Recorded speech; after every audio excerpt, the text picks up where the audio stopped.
that group broke up right there on MTV Raps. And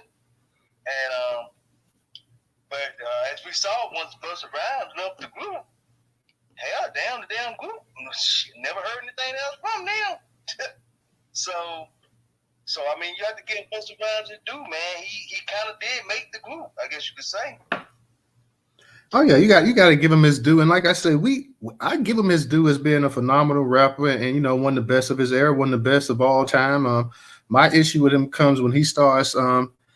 When people enrich themselves in the culture, and then you sit up here and say that the people that you enriched themselves with that made you into a legend, made you into a rich person. Now you're sitting up here saying that these people have no culture, or the place where you came from had more culture, or everybody, Caribbean people and Hispanics, they all had the actual culture and whatnot. And Black Americans, that's an insult. So I don't really understand the hard feelings. I don't have an issue saying that, yeah, Caribbean folks, they contributed to the hip hop, the hip hop culture. I would never take that away from them. So we have some great some great Caribbean rappers and stuff as well too. When you look at Biggie and KRS-One, you look at Busta Rhymes. It's a whole bunch of people from the Caribbean that were great artists and contributed to the actual popularity of hip hop. All people saying is that you guys were not you weren't the creators of it. You're not the originators of it, and you weren't the glue that held it down. You contribute. You played an integral part in it, but you weren't the reason that it hip hop came on the scene. So when you have people that's getting upset with that, then there's an issue there. And like I say, it's almost become a personal issue with people up here now. You're denigrating the culture and stuff. You're sitting up here, you're saying, well, you guys don't have this, you guys don't have that. At the same time, people that that tend to say that kind of stuff, they're living right here in America. You're living the way you dress, your vernacular, your slang, your whole everything that you think of is Black American. Now, you might want to sit here and say that, well, this came from Africa 600 years ago, or this came from the Caribbean. No, but everything that you say in terms of how you dress, your vernacular, your slang, all of this stuff comes from Black America. So to sit up here and just take that away, that's an insult. I don't hear Black Americans, sitting up here trying to take away Afro beats or take away reggae or take away salsa or take away any other culture, people or whatnot, because that's not what we do. We go ahead and we pay homage. Like I pay homage to Bob Marley. Bob Marley, was a bad boy. I used to listen to Super Cat, and I used to listen to Shabba Ranks, and I used to listen to a bunch of the dance hall people and stuff like that as well too.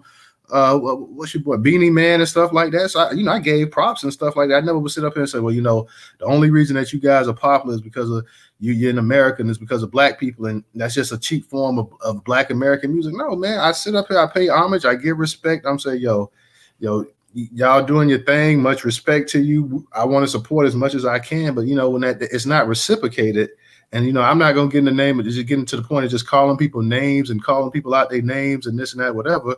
But I will disagree with it and all. And even you hear Fat Joe, because we had a space on him last year sometime back in August, I think, and we was talking about Fat Joe. He was one of the main ones. Fat Joe did block me, but Fat Joe was one of the main ones sitting up here and talk about we're equal partners and stuff like that. And stuff like that is just, that's just not true. We're not equal partners in this, man. And even there was a clip circulating with Big Pun, who was his mentor, and Big Pun straight up said that, it was the Black Americans that allowed me to come in.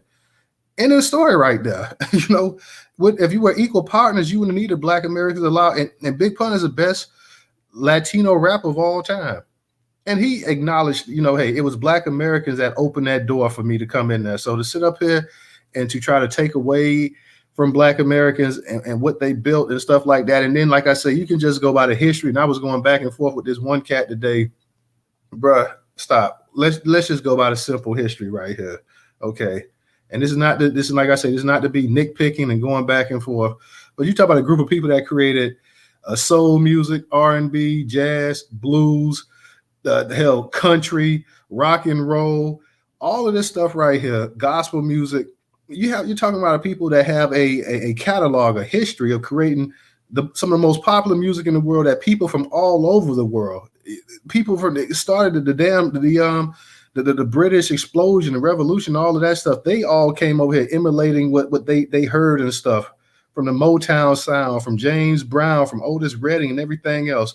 You got people now, you see them all over the world emulating K-pop and all this other stuff. You got people over there in Asia all imitating all of this stuff that black people, you can sit up here and say this and that, but they're dressing like black Americans as well too. And to sit up here and just try to take away that and sit up here and say, well, you guys don't have any culture and you guys didn't do this and we did that. And I mean, that's just the ultimate insult. That's just the ultimate sign of disrespect to one's culture as well too. Like I said, you don't ever hear black people going over here trying to take away something.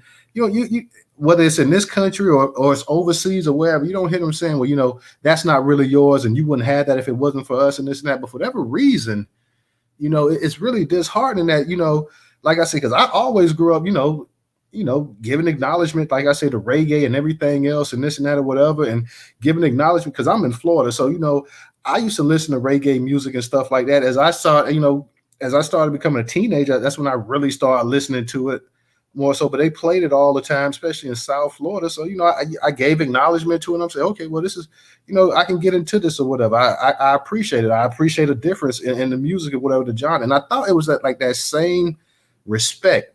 The disheartening thing is that you have so many black Americans who are in hip hop. And I kind of understand why the ones in New York won't say anything, because they have culturally been tied to so many different demographics that they don't want to piss off the market that's still supporting them. And I'm talking about the old school rappers more so even.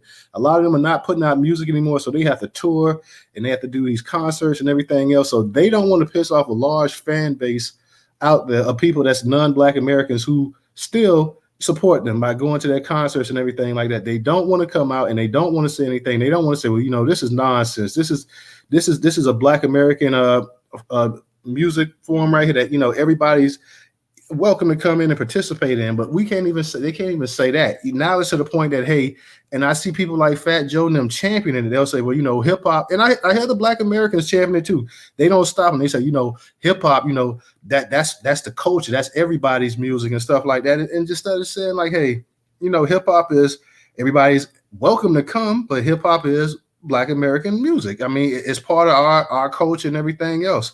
I mean, you can't get, and the reason that hip hop is like that is because the art form is going worldwide, globally and stuff. Like, it's easier to rap than it is to do to build out a song like Luther Vandross or Teddy Pendergrass, and that's not taking anything away from the art form, because hip hop is a great art form, but it's easier to actually do some bars than it is to actually build out Whitney Houston or Luther Vandross or Aretha Franklin or somebody of that nature. So now it's easier for people to actually around the world go ahead and to rap and stuff like that. And because it's much easier, because you couldn't rip off R&B, you couldn't rip off gospel music, you couldn't rip off soul music and try to pass it as, this really came from this place or that, because in your homeland there's nothing like that.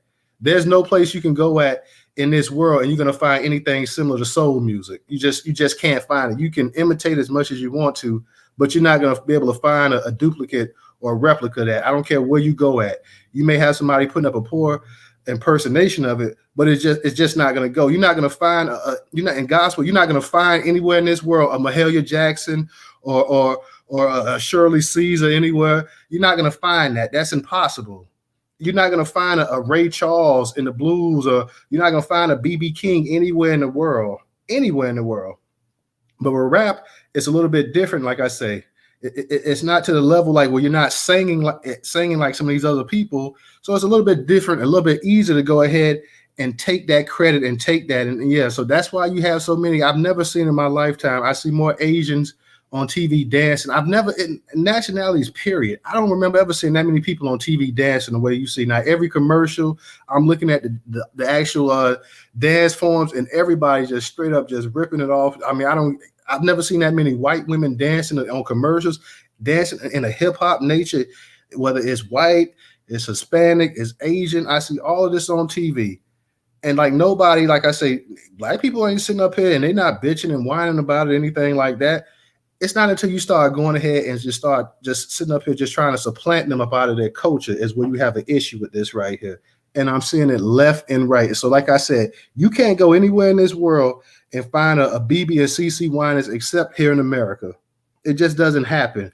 And since you can't find those in those other genres of music, you can go ahead and you can go ahead and you can take rap music, because rap music is easier to duplicate than the other ones. You can't duplicate Aretha Franklin. You just can't do it. You can't duplicate Donna Summers.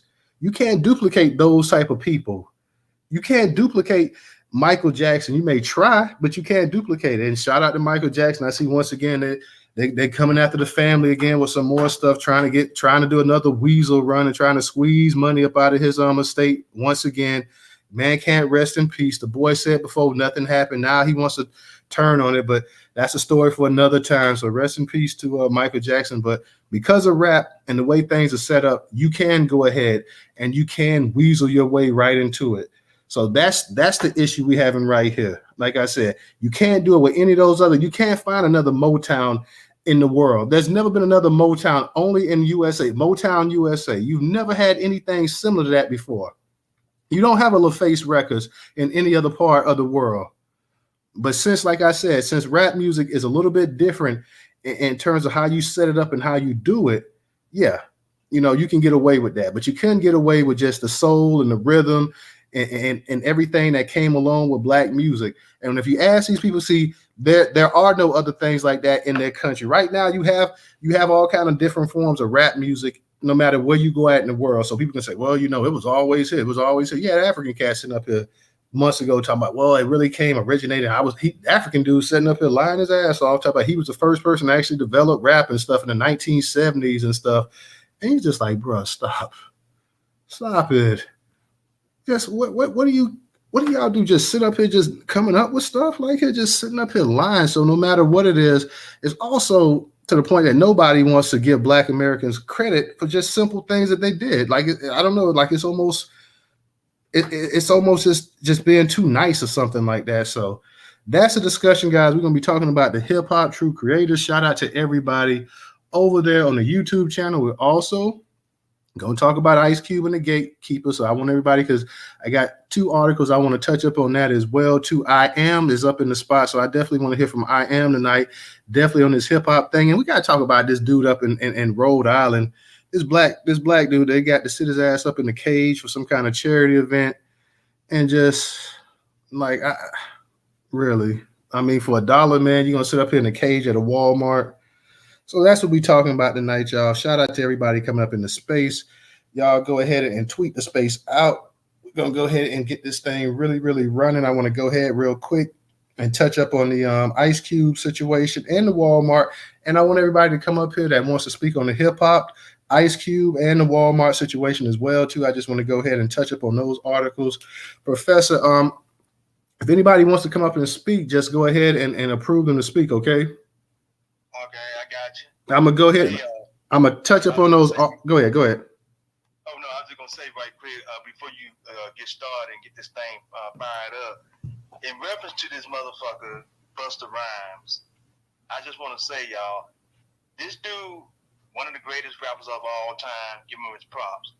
But one thing about him, when he cut them damn dreadlocks off, man, somebody put some trenches back there in the back of his head. Have y'all ever noticed that?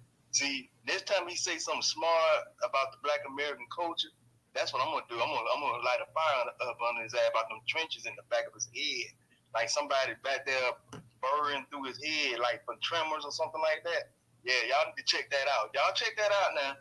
Yeah, I don't know if y'all ever noticed that after he cut them down dreadlocks, them damn tremors back there. No, I didn't really pay attention, but okay. But yeah, like I said, and I agree with you. Like, the man's one of the best rappers in my lifetime, one of the best ones I heard. But like I say, my issue's not on his talent, because his talent, I can't knock his talent. It's just, everything that's coming along with it. Like I say, it seemed like he may have some personal issues with some of this stuff going on. So, no ill will to the brother, but we just disagree with what you're talking about. But like I said, and also, Professor, I'm going to go to the actual sites and read that, because I don't have the articles itself. Even though those articles are up in the actual Jumbotron, they were curated on the Newstoter.com platform. Y'all can check them out there in the Jumbotron.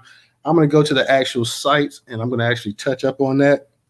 And like I said, too, man, I want to hear what people got to say tonight as well, too. So let me get to that real quick. And Professor, let me know in a minute you can't hear me say something, because you know how sometimes you go to actual articles on these sites, and then But the way these Twitter spaces are, sometimes you lose the actual sound and everything. So, and sometimes these spaces freeze up too. So let me know. I will. Okay, the first one I'm gonna touch up on is this actual let me touch up on the Ice Cube one real quick. Let me touch up on the Ice Cube. It says Ice Cube calls out the NBA and Hollywood gatekeepers bothered by his contract with Black America. Ice Cube is not here for gatekeepers who are seemingly overlooking his Big Three basketball league ever since he released his contract with Black America ahead of the 2020 presidential election. The NWA rapper turned Big Three founder launched the Big Three in 2017 as a 3-on-3 basketball league consisting of former NBA players. Ice Cube took to Twitter on Sunday, June 25th, to post a 4-minute video message calling out gatekeepers in Hollywood and NBA who are seemingly trying to blacklist his basketball league since he isn't part of the elite Hollywood club. Because of his standing in Tinseltown, Ice Cube claimed his Big Three league, which he co-founded, is not being given the attention it deserves in mainstream media. The Friday Star says his contract with Black America, which called on the NFL to direct more business to Black companies and consumer services, technology, and other business sectors, is the reason his basketball league is ignored. Some of y'all may not have realized that I'm not part of the club, he said, and a lot of you listening to me right here, right now, you're not part of the club either. Ice Cube continued, and what I realized with the club is what makes him so mad is when you don't want to be part of that effing club, that pisses him off. What club am I talking about? I'm talking about the club of gatekeepers that we all got to deal with. You know who they are, and they definitely know who you are. As a result, Ice Cube is going to FU Gatekeepers podcast tour to get his message out to the public that the NBA isn't willing to work with the Big Three for reasons unknown. Now, in the 6th season, the Big Three consists of 12 teams who players are former NBA contributors or younger players who are looking to break through to the big leagues. As noted by USA Today, this season lasts 10 weeks and tours major markets in the U.S. with several prominent basketball Hall of Famers, including George Iceman Gervin, Gary Payton, and Lisa Leslie, serving in head coaching roles. Right? Could you hear me there, Professor? Am I still good? Yeah, brother, you good. All right. Let me touch up on this Walmart article real quick as well, too. Let me touch up on this Walmart article just as well. So give me 1 second and get to that. Okay, hold on 1 second, y'all. The Walmart article is also in the Jumbotron. Okay, that article I just read was from Black Enterprise. Like I said, it's curated on Newstoter.com. This one here is from News One, also curated. Rhode Island, Walmart put a Black man in a cage to raise money for children.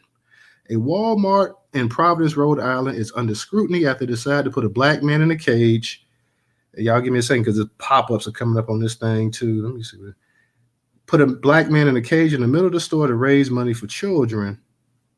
According to the Providence Journal, Walmart was conducting a Children Miracle Network fundraiser to decide to put a Black employee in a makeshift cage with a sign reading, "I'm in jail, I need bail.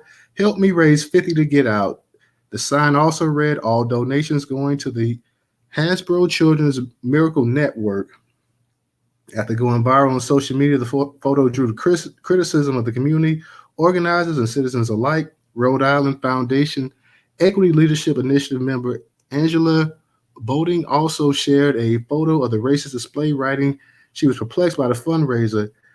"As I was exiting the Walmart on Silver Springs, I noticed this cage and I felt like I saw somebody and I went closer and I'm like, there's a young male in this cage," she told the Journal. I just did not understand what was happening, but I was mortified. And as I went closer to read what was on the cage, I don't know what really came over me. I was just deeply offended. She was concerned that the display was used during the same month as Juneteenth. Walmart and the hospital need to acknowledge their actions, she said. They need to apologize and let the community know what active steps they're taking to ensure this doesn't happen again, and think that they just need to come public with it. The Black Lives Matter Rhode Island Political Action Committee has demanded that Walmart take accountability for the fundraiser. Walmart must actively demonstrate its commitment to fostering an inclusive and respectful workplace culture by engaging in meaningful dialogue and community leaders, activists, and organizations dedicated to combating racial disparities, the PAC said in a statement. Implementing comprehensive diversity and sensitivity training programs for employees is crucial in the process. Joe Pennington, a Walmart Corporation spokesman, confirmed to the Journal that the location was participating in the annual Children's Miracle Network Hospitals fundraiser, but what the store did in Providence was against store policy. The jail fundraiser goes against company policy and should never be used, Pennington said. We are reinforcing this with our stores in the area, and this display has been removed from our Providence location. Sarah Lyons, a spokeswoman for Lifespan Health System, claims the company did not know about the fundraiser. As a partner of the Children's Miracle Network, Walmart has been a great supporter and partner of Hasbro Children's Hospital, and we are very appreciative, Lyons told the Journal. We are not aware of this particular fundraiser held as part of the Children's Miracle Network campaign and have spoken with both the Children's Miracle Network and the local store about fundraising alternatives moving forward. Professor, I'm still good. You still hear me okay? Yeah, you still good. All right, all right. I see my girl Brooke is up in the house. Brooke, what's going on? How you doing tonight? Hello. I'm doing pretty good. Thank you. How are you? Oh, I'm doing good. Every now and then I come down from my little YouTube land just for a few comments. And hello to the co-host. I'm sorry, not speaking. Hey, everybody. Ice Cube. I'm gonna come back to the BET hip hop thing. Ice Cube. This story is, I think, a great example and a great reminder as we're all fighting for, advocating and pushing for reparations every day. This is a reminder that nobody is perfect.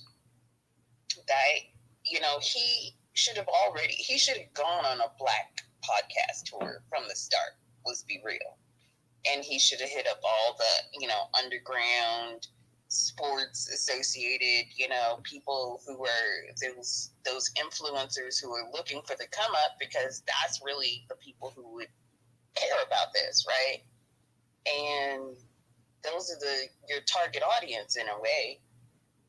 So this is just a reminder that even after reparations, we're not individually going to be able to think of everything from the start. We're still going to have things that are going to happen. We're going to have missteps in this daily struggle to get to the reparations, and then even after reparations, we'll have struggles and steps and things that will happen. And I every time I see Ice Cube, especially in the past 5 to 10 years, he's been really consistent. I know we are taking a moral high ground on following celebrities and, allowing celebrities to speak for us. We really do want to curtail that, because those celebrities have not proven themselves worthy to speak for us or for our support. And I think that in this case, whatever retweets and shares or tags or, any little social media, whatever, if he's having trouble getting the word out, then maybe we as the grassroots can return the favor and do something to show him, hey, we see what you're doing.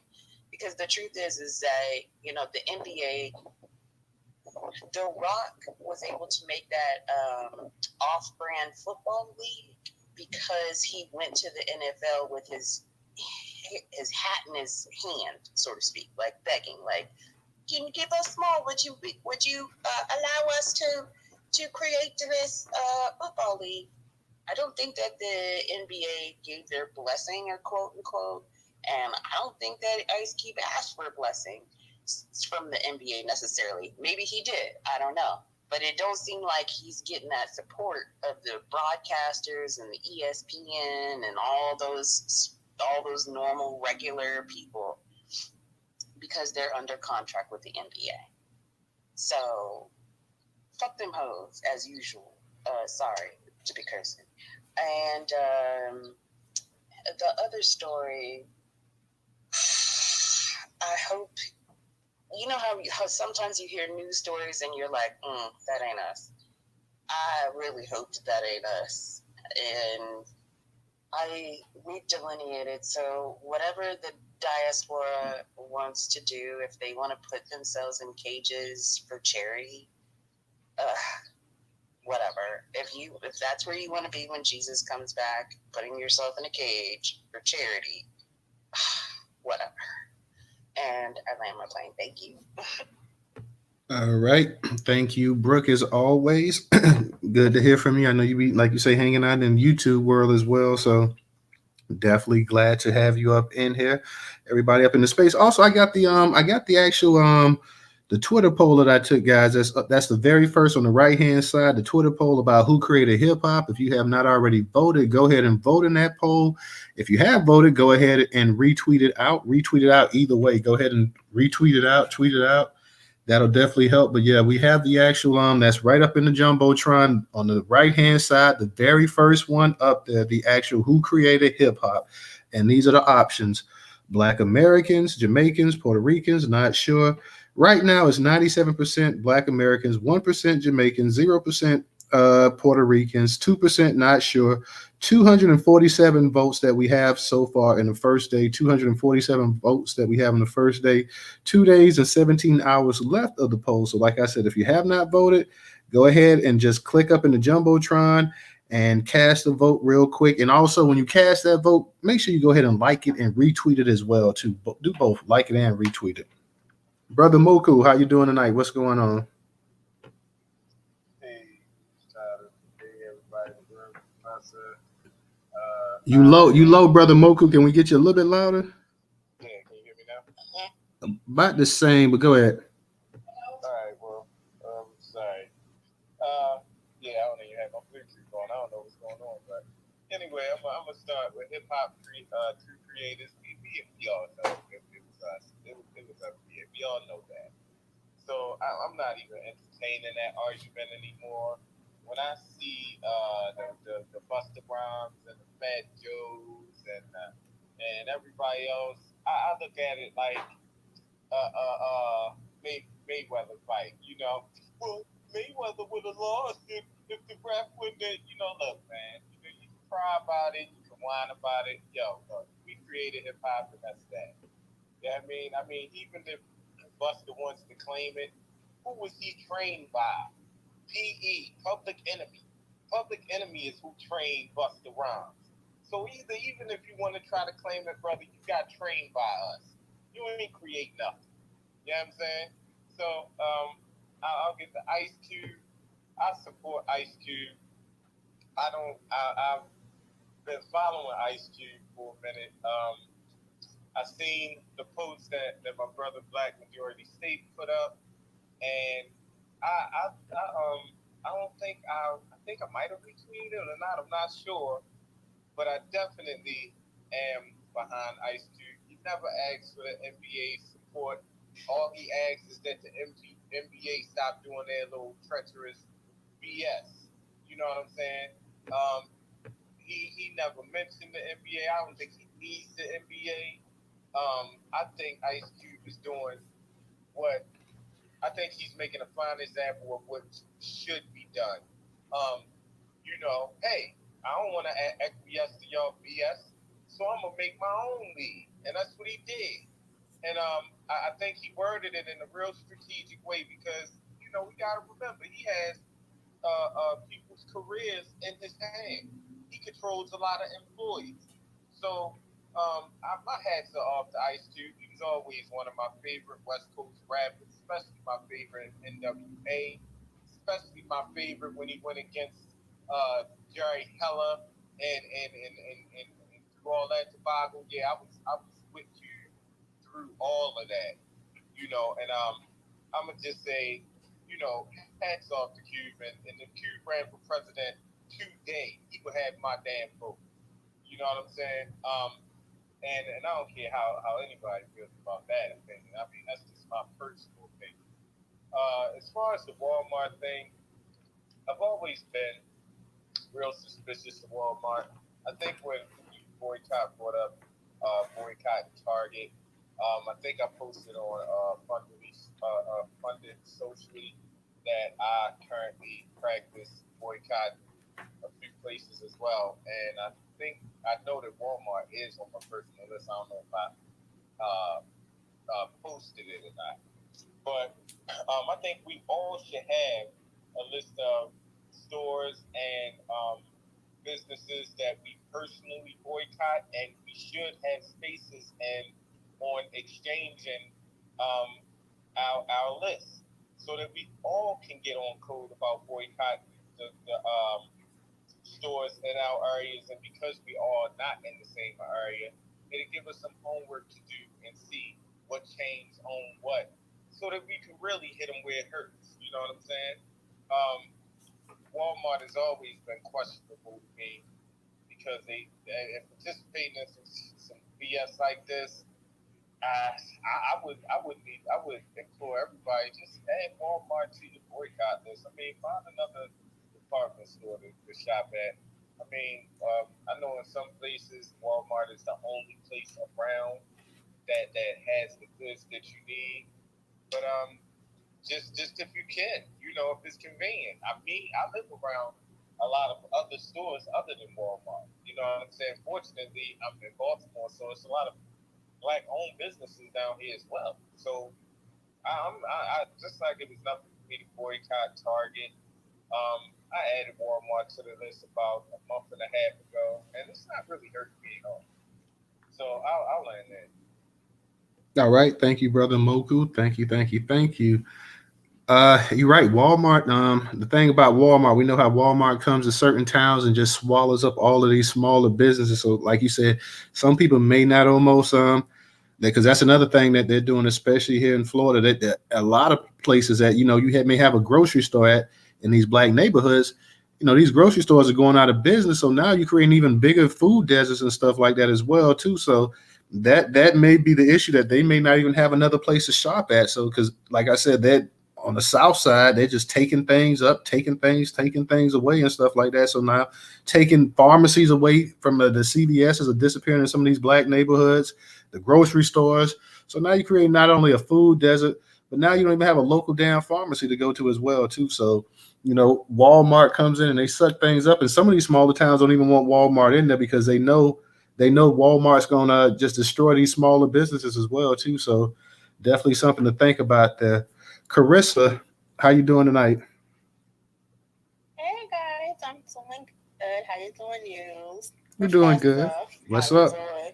What's up? How you What's up? doing, brother? How you doing, Black Majority State? That's my brother. He's amazing. As in, what it goes to with hip hop, Black Americans created hip hop. It started right in the Bronx. I know because I was born in the BX, so I know how it get down. But I was raised in Boston, so I know how they get down. It started in the Bronx, where it belonged. Black people have created every genre. Remember, they was in the field. Slave masters and everything used to come in there and take our stuff. They steal the sounds and everything. Remember, we wasn't educated. We didn't know any better. We just making rhymes and everything in the store. We should have already have control to hip hop, the music industry as a whole, period. Until we have all control of that as black people, there's nothing furthermore to talk about. We need total control. We need to stop bringing all these insiders, everything on the store.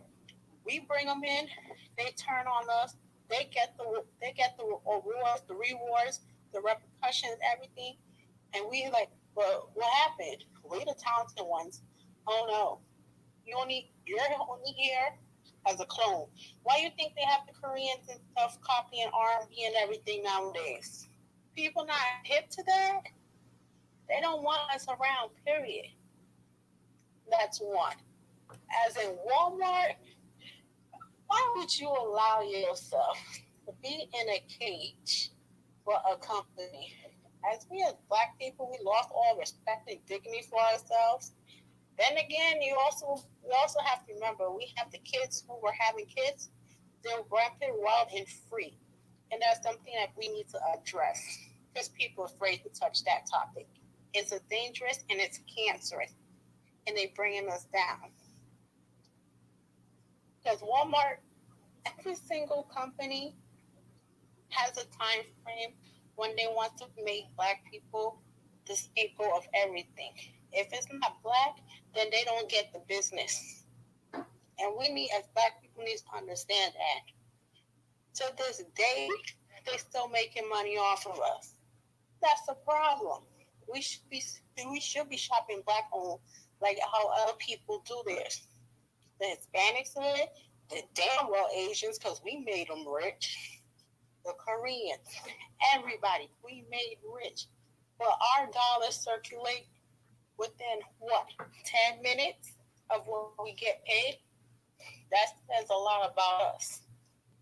Now, with that being said, I love me some ice cream. I respect the brother. I know what he's doing. I respect what he's doing. However, when he first is the proposal for Black America, he made the mistake of going on that horrendous show, Fox Soul, with some Asian hyenas, and then saying, well, you know, that man was attacked. They didn't even want to hear anything. I was like, okay, he said for Black America, no, no, no, no, I don't hear nothing about black women. I beg your pardon. Look here, at people, you know, you say, no, we do something for us because we can stand on the third. We can't have this separate thing. Every other community, every other group knows to build, you need the family. You need the nucleus. It's the man and the wife in the home, making this, making that. Not the black community. So when he was trying to explain all that, they dogged him out. And and shout out to Phillips out on the Vice show. He went off on, I think it was last night's episode or the other day broadcast. He was like, the gatekeepers, we know who they are, aka Roland Martins, aka Joy Reeds. Because don't forget, they're paid by the Democrats. They're paid to deliver the vote. In other words, we need you to get the black people in line, bring them back to the plantation so you can get paid.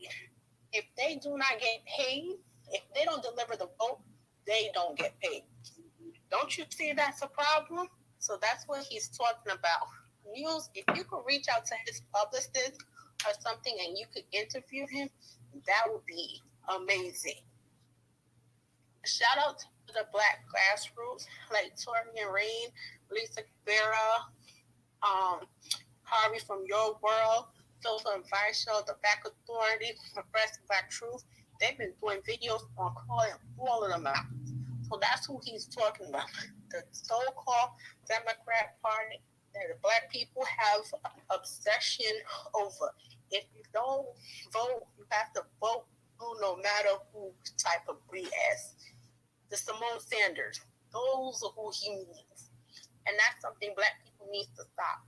Every other group has come together and they know how to manipulate both sides. The Hispanics know how to get to the Democrats.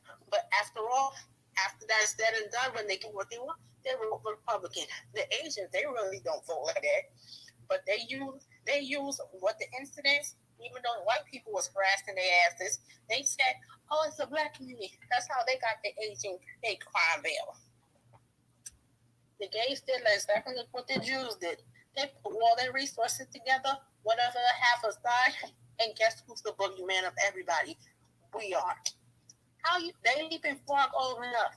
And that's because we elected these so-called Democrats who don't give nothing but craps about us, who are gatekeepers, who like to put us down, who don't believe in black society, black community, black anything. Every black person should be independent.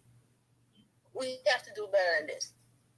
We about to lose the money Black community parties not be anymore. It's time we have to be changed. I get what Ice Cube is going for. If you don't play their rules, you're going to be destroyed. And we know who runs Hollywood. And that's all I'm saying on that. All right. Thank you, Carissa. I think Ice Cube, he's been around long enough. He's been in the game over 30 some odd years. So he should definitely already understand, about the actual gatekeepers that you had, because, he came from NWA, and a lot of his movies and stuff like that. Even now, I think that he doesn't fully have the rights. I could be wrong, but I don't think he has the full rights to even the Friday movies and stuff like that. So even, yeah, he doesn't, because he was saying before John Ritzville died, they was trying to get another one out. He had to go through hell and back just to get it out. So remember, this is Black celebrities. They're in another world than we are.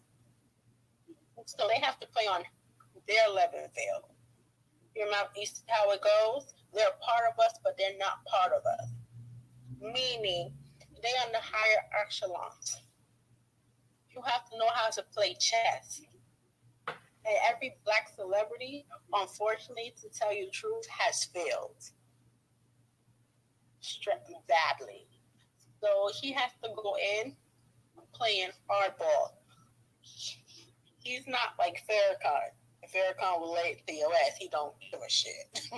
Even though he's 90, he still will let you have it. But you got to remember too, Farrakhan. Does not have that. You have to remember, Farrakhan has a whole, he has a small little nation backing him as well too with Ice Cube. Even though he's an entrepreneur and he has his businesses and everything else like that, Farrakhan has a whole entity that's been around for about 70 years now, the Nation of Islam. So he has a structure, he has the actual numbers and everything on his side. He has the actual the base to go out there and do different things that Ice Cube he does not have. So that's a difference in it. But Ice Cube, to his credit, he does his independent movie. He started his own movie line and everything else like that. But he himself should know also that Ice Cube, he said some stuff in his rhymes and stuff back in the 90s. For those of us that can remember that, still a lot of white people to this day, kind of burns them the wrong way and stuff like that. And when he started talking about the partnership with the NFL, because I don't even know what happened with that. Professor, he was supposed to have that partnership with the NFL, and then all of a sudden I didn't hear any more about it. But he started having people talk about his songs from the early 1990s and some of his messages. Yeah, we know who it was, the Small Hats. We know who that was. So that's the issue right there. Because remember, he got together with Dr. Claude Anderson, and he helped write the whole concept of America economically. Because even I think he or somebody said that Donald Trump at that time wanted to meet with Dr. Claude Anderson with the economy. That's possible. You had some Black leaders and stuff. I remember even the time Jim Brown, I think when Donald Trump first got elected, I think Jim Brown, he went, and I know Steve Harvey went, and then people started saying stuff about Jim Brown and this and that or whatever, so. Yeah, I remember. Because remember, Donald Trump said, listen, if you need to talk to me about anything, my door is open. I'm here to listen. See, most Black people are emotional. They're not analytical.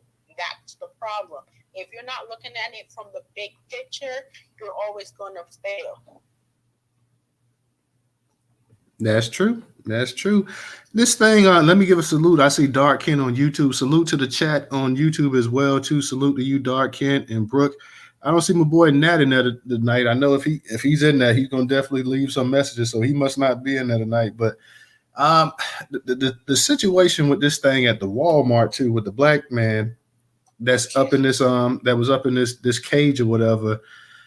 I'm trying to figure out Walmart themselves, knowing the day and age we live in, and it's supposed to be the cancel culture and everything else like that, knowing how people like to sue and the kind of negative attention it gets.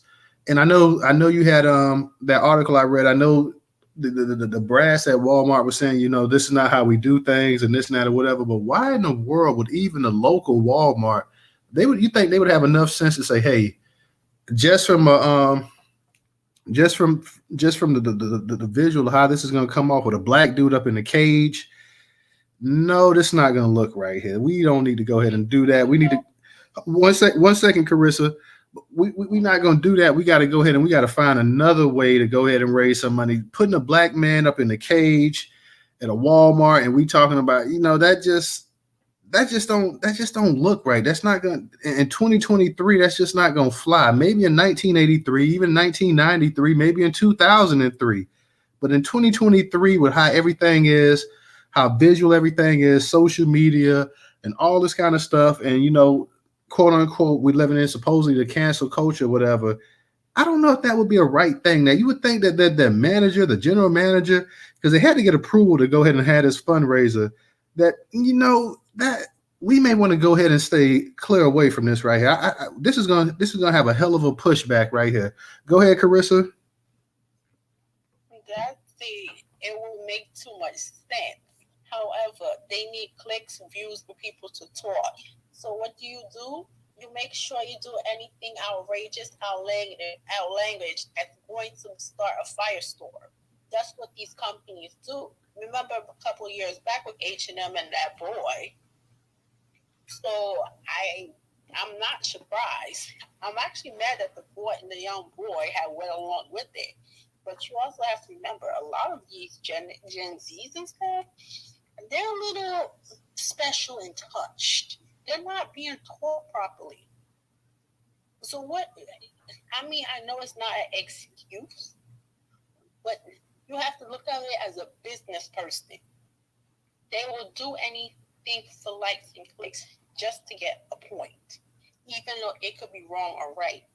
And also, you have to remember, as long as you find a black person to do something stupid or do something racial, it always affects us more. So stocks can rise no matter what. Yeah, that's real talk, real talk. See, we got a bunch of our people up in here, so shout out to you guys that's coming up in the space. Maybe you missed it from the beginning. We're talking about hip hop true creators. We're talking about, of course, Ice Cube and the Gatekeepers. Ice Cube did release a video on Sunday, and he was talking about the Gatekeepers. We're also talking about the situation with Walmart up there in Rhode Island. A gentleman decided to be up in the cage for a fundraiser, and that caught major blowback, as well as it should. Just and we just was talking about last night the women that was twerking out there on the damn on the slave castle, the dungeon. So we go from one night talking about women twerking out there in Africa on a trip, Black American women twerking, to potentially, I don't know if he's a Black American or not, but he's still a black man sitting his ass up in the cage.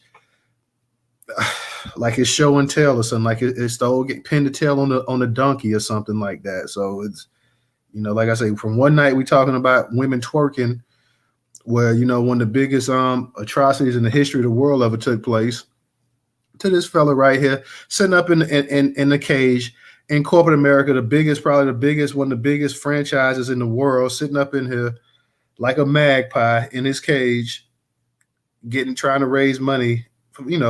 You want to raise money for a children's hospital, there's no shame in that, but come on, man, there's got to be different ways that you can go ahead and do it. And I'm sure they had to pay him a decent amount to go up in there and do it, but maybe how things are, he may have not even got paid anything. They may just told him, we'll give you a couple of days off or something like that. You know how people are. You get you a couple of days off and you can sit back and you got the weekend. Hey, that might have been all that it took to go ahead and convince this dummy to go up in that cage as well, too. So I am. I know you were coming in. I know you have a space on the first, and you're going to be having some actual producers coming in talking about hip hop and its origins and everything like that as well, too. So I definitely want to get your perspective on this whole thing about hip hop, because I was going back and forth today with this gentleman. I kind of just had to leave it alone. But he was talking about let me find this tweet. Let me find some of this gentleman's his talking points, if I can, about how hip hop started, and how we just need to educate ourselves because we're missing the entire point. But this is a guy from Lamp and Dark. He follows me. Let me go ahead and get back to what Lamp and Dark was saying. He says, listen, hip hop was about Democrats leaving us for dead. Blacks and Puerto Ricans, as they moved out, they ran the property value down to build the Cross BX Expressway. Y'all creating a vision and y'all don't know why hip hop happened. This is another post that he left.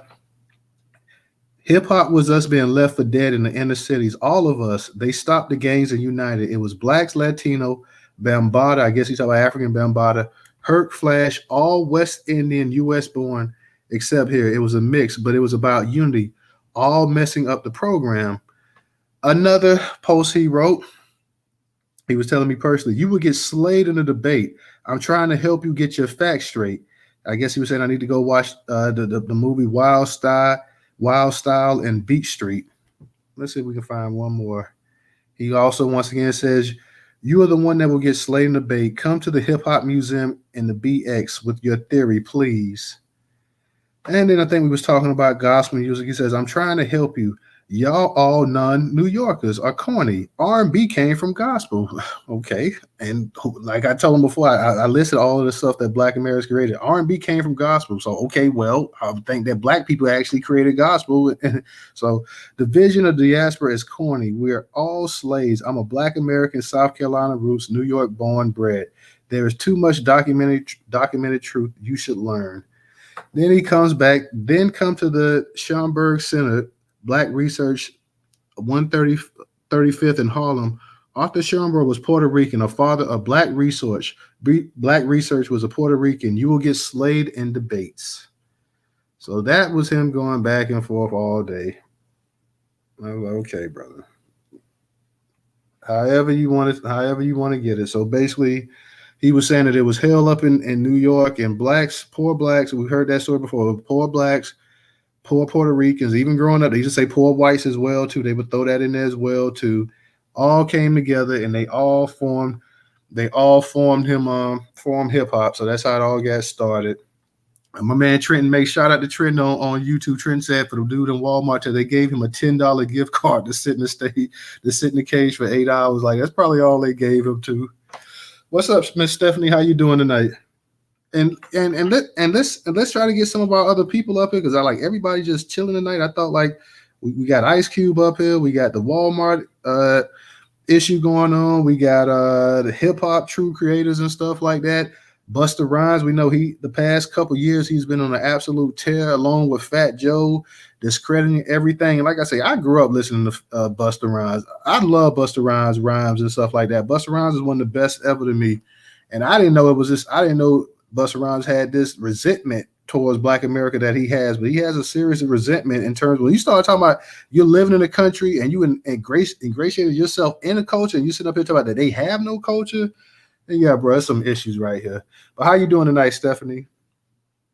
I wish I could say I was doing well. I was a part of the wars on this hip hop thing. I just want to say salute to everybody before I start talking. But it's just, it gets frustrating. It's increasingly frustrating by the day. That's why I ignore a lot of these people because it don't make sense for them to go when they are dead set on believing a beautiful lie. Because that's exactly what this is. It's nothing but a fairy tale that's wrapped up in hip hop. Okay? I was born in Brooklyn, New York. I was raised in New York, still residing in Brooklyn, New York. Okay, my sister used to be a rapper back in the 80s. Okay, she used to rap. She used to MC the whole shebang. We used to go to her rap battles because what we had back in the days, they used to call them jams. Okay, they call them Old Timers Day now. Okay, and she don't remember any of this. I'm like, yo, you seen Puerto Ricans rapping back in the day? She was like, no. The only one we could even come up with was Roxanne, and UTFO brought her out. Okay, she was brought out by UTFO when they was, I guess, she was the it girl of that time, in that area. Okay, but as far as them creating hip hop in the Bronx, they deflected on Grandmaster Flowers because Kool Herc was carrying crates for people. Let's be honest. He was carrying the crates. He was a crate carrier. And from what I understand, he was doing b-boy work. I'm not taking anything away from Kool Herc, but we got to talk about the Jubilees. We got to talk about Pygmy Markham. And we got to talk about the old video footages of people rapping back in the days. Cab Callaways, all of the DJs from the 30s and 40s. Now, when the Jamaicans was actually coming here back in the 30s, 40s, and 50s, they was seasonal migrant, seasonal workers on some of these farms. So they would come here, get work, and then they'll go back. They was intrigued by the people having jazz concerts, having like pretty much like jams and stuff, like block parties. They was intrigued by it, so they became enticed by it, and they started sending. When they go back, when their work season was over, they would go back and they would start printing out records. We hear one lady admit that she was talking about she would used to try to sound exactly like Dionne Warwick and all these other artists. So I don't understand where we got this notion that we copied from them. We copied their style. When they first started coming here back in the 70s and 80s, the niggas was wearing stuff that looked like from the 30s, 40s, and 50s. Okay, especially in the 80s, when they used to wear the fishnet tank tops and the bell bottoms and stuff like that. Now we're talking about the freaking 80s and Clarks. And there's no shade, and it's not trying to diss nobody, but let's be honest. When they start talking like this, tell them niggas, okay, well, since we copied your style, whip out them childhood pictures. You see the little girls with about 1,000 damn barrettes in their hair. So please show me where we imitated y'all, where we got y'all culture. Because as far as I'm concerned, I don't remember any of this, and I grew up in that time of era. They forgot about the Green Eyed Genie, Disco King Mario, Fat Mike, who else? It was a whole bunch of them back in the days. My uncle used to DJ back in the days. Okay? He took his summer job money, and went and bought his own stereo equipment and went out there and literally started DJing at parties. We don't remember any of this. So for them to come out here with this blatant lie and talk about we are mocking them, that's a bold-faced line. As far as Puerto Ricans wanting to get involved in hip-hop, for one, they used to lie. They used to wear afros back in the 70s. My mother used to talk about them wearing afros. Their afros used to look like ours, except they probably had softer texture of hair. So, but their afros was on point. They used to try to talk, mimic, act just like us. But they wasn't us. They go home, they speak Spanish. Okay? But turn around and sit up here and say, oh, Puerto Ricans and Jamaicans created hip-hop. But Fat Joe ain't telling nobody that he stole somebody's music and that's how he got famous. He ain't telling nobody that. Busta Rhymes ain't telling nobody how he had to force himself to emulate our culture in order to be a part of the leaders of the new school. Because from what I understand, back in the days, he was a part of a reggae group back in the 80s when they was chatting lyrics. And then when he got with this other group in some high school, I forgot the high school he went to. I want to say he went to Westinghouse or Graphic Communication Arts downtown Brooklyn.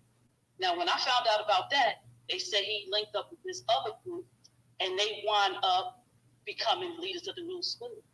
And if you want my opinion, the dude from Full Schnickens was better than Busta Rhymes, if you want to be honest, and he was a Trini dude.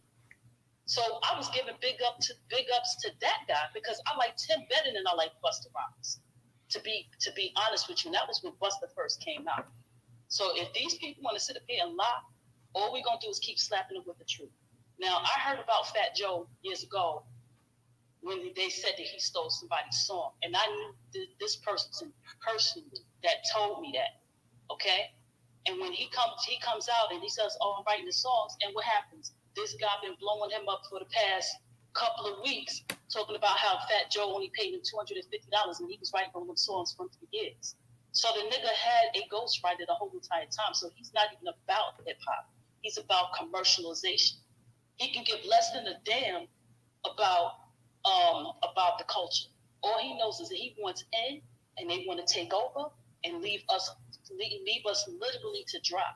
And if I was everybody in this panel, we better start knuckling down and start farming and start getting websites and selling our stuff hands down to completely Black American businesses and start closing people out.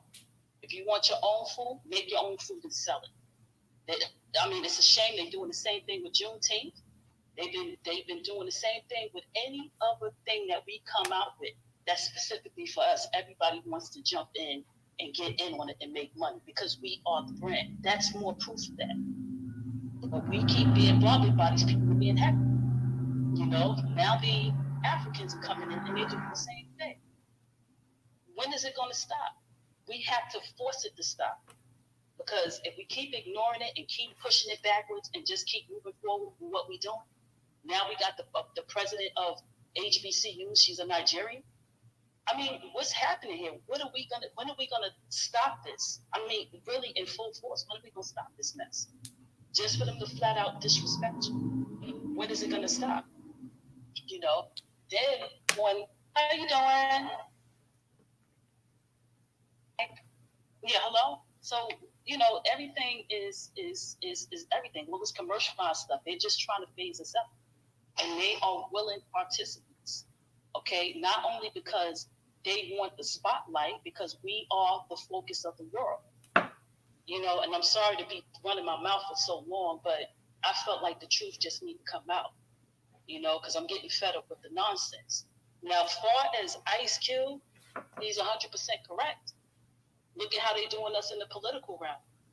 Look exactly at who the people are. That's our so-called politicians. The resources that they're allocating to other places. And it's probably because they have people that are from their lineage. They're taking sources from one location and putting it into another. I thought that was illegal. Nobody's saying nothing about that. All they want us to do is just keep voting until we go into extinction. We're already being gentrified. As far as Walmart, it's a prediction that was long seen, because I remember those human coffins that they had years ago. There's video footage of that. So all I gotta say is you just gotta prep yourself. If you're a homeowner, grow your own food. That's the only thing I can say for right now. And make sure you practice your 2A rights. Thank you. All right, Stephanie, you was on fire on that one right there. So appreciate you coming up in the space. Let me go ahead real quick, guys. And the Jumbotron on the far left-hand side, the second on the left-hand side, we have the YouTube channel. Let's go ahead and see if we can get anybody who has not subscribed to the YouTube channel in the space to go ahead to go to YouTube and subscribe to the space. For all my people that's on YouTube, guys, make sure everybody in the space, y'all like it. Dark Kent, Extreme, Brooke, everybody go ahead and like the content tonight. Also share the video. Please go ahead and share the video as well too. Also, for those that can support on Cash App, $Newstoter, Newstoter. Newstoter is the largest Black-owned, Black American news media curation platform today in America. Once again, Newstoter is the largest Black-owned, Black American news media curation platform today in America. That is $Newstoter, $Newstoter. For those that do not have Cash App, we have the Venmo and PayPal up in the Jumbotron. Also, like I told everybody yesterday, we also on Twitter, we do have subscriptions now for $3 a month. So if you want to support Newstoter, all you have to do is go to the profile page and click the subscription. You can subscribe. Membership base for Newstoter, $3 a month, just $3 a month to support the largest Black-owned, Black American news media curation platform today. Just go to the profile page and click subscribe. We have one subscriber right now, guys. So hopefully we can go ahead and get a couple more subscribers. It's just $3 a month to support, just $3 a month. So for anybody that's interested, just go to the profile page and click subscribe, and you will be billed monthly, just $3. So that $3 we will definitely put to use. But like I say, for those that can't, we understand it as well too. And let me give a shout out to my man who always support, as always, Mr. Trenton Makes. Trenton, thank you once again. I got to read a couple quick little things on YouTube real quick, guys. So give me 1 second. Derek on YouTube says a Black American woman raised money for the Schomburg Center. Derek also said rhythm and blues comes from jazz and fusion. Let me see what Dark Kent says. Word around the campfire, Buster got his style from Redman. Can't confirm if that's true or not, but Buster's solo material very similar to Redman. So never really thought about that. Never really thought about the Redman comparison, guys. So I have to say that real quick. Also, let me read a comment real quick on and I'm gonna get to the speaker's hands as well too. Let me go ahead real quick and read one of the comments. Somebody, of course, they had to go ahead. White gentleman, Brandon St. Gregory said, Brandon St. Gregory said, serious question. Didn't gospel come from religion, which came from slave owners indoctrinating slaves to Christianity? So I guess, Brandon, what you're trying to say is that basically gospel music came from good Christian white folks. I guess that's what you're trying to say as well, too. So shout out to Brandon for his because let's be for real, Brandon. Now we've seen black churches and we've seen white churches and we've seen the choirs sing, my man. And let's be honest here, they sound diddly alike. Diddly. Okay, let's just be honest right here. They can sing Amazing Grace, and you can hear from the white choir, you can hear from the black choir, and you like think that these two people from two totally different planets. So stop. Just stop it. Okay. Just please, Brandon, stop. And Brandon, my friend, if you'd like to come up in the space and give us a vast history on gospel and how it came from the slave owners and how gospel, like anything else, was once again created by white folks, please come on, Brandon, and come on in the space as well, too. So I invite you, my friend. This is a free space, and I won't begrudge you. Please come on in. You're welcome. We'll have loads of fun here, my friend. Come on in here, Brandon. I am no taxation and Rella. How you ladies doing tonight? I'm gonna be honest. I believe I am is next, but correct me if I'm wrong. Is it I am no taxation and Rella? If I'm wrong, ladies, please correct me. It is like that. It's I am no taxation and one love, one love. One love. Okay, that was from Houdini. That one love, one love. Yeah, one love. Yeah, That's right. I was, as they say in Florida, I was a jit when that came out. Oh, that used to be the jam, though. I dug it, though. I dug it. You got it. I am. How you doing tonight? I'm good, brother. Peace, power, and reparations. How y'all doing? We're doing good. I'm trying not to go in and trying to save all the good stuff for juice. Oh, I know you got yours coming up, so you ain't got to go all the way in. I know you got to save some stuff too, so I definitely appreciate that. But any little bit you can give the room, I'll be appreciated. And definitely and put your space up in the jumbotron too, so everybody can know about it. I am. Yes, sir. I will do that. But I'm from Long Island in New York, and I know a lot of the old school artists, so to speak. I'm Generation X. I was born in the '70s, so I know a lot of Keith Murray and Craig Mack and EPMD and Rakim, and like I can go on and on. I don't Granddaddy IU. He just my brother. That was my friend. Like he passed away in December. And I called his brother today and was talking to his brother about, what's going on, because he didn't know all that's going on. And I'm telling him, and he's just laughing. And I'm like, what's so funny? He was like, what you're saying is hilarious. Like, why would these people even think that? Why would Jamaicans think that? Why would Puerto Ricans think that? I'm like, I don't know, but he's not on Twitter, but he said, listen, I'm gonna be in that space on Saturday, and also another very, very close one of Granddaddy IU's friends is gonna be in the space already. He's on Twitter, but pretty much we're gonna be in the space with DJ Johnny Juice. Now, DJ Johnny Juice was Public Enemy's. On a Public Enemy's DJ, he had Terminator X, so he pretty much was the second. And, he wrote and composed and produced, and he's a musician. Like, he's Puerto Rican. He's dope as hell. I've known the brother for a very long time. So when I hit him up, he did. Everybody just laughed. They just laughed because they find it so hilarious. And he was like, it was like, when I asked him when he do the space with me, he was like, no question.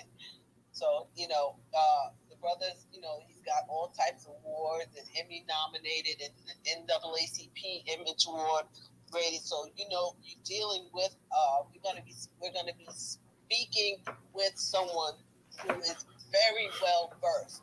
And you know what's so even special about this? Back in the day, good God, I'm telling my age.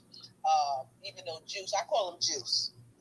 Juice is a little bit older than me, but he had, he was in the B-boy crew with Busta Rhymes. You know what I'm saying?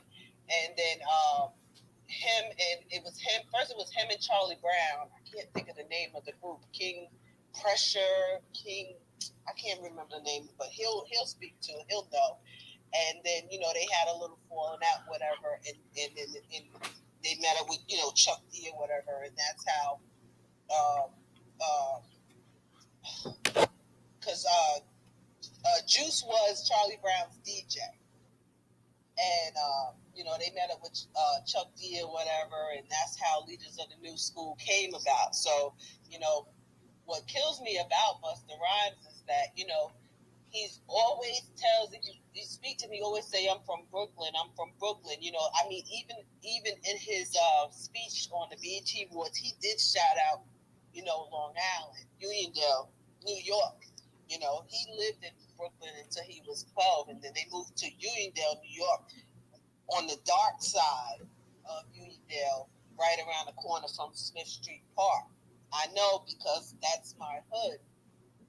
And, he just, if I go to my hood right now and I just record people, they're going to laugh because he has no respect. They don't respect Busta at all. So, excuse me, we don't even call him Busta. We call him either Trevor or TJ. That's what we call him.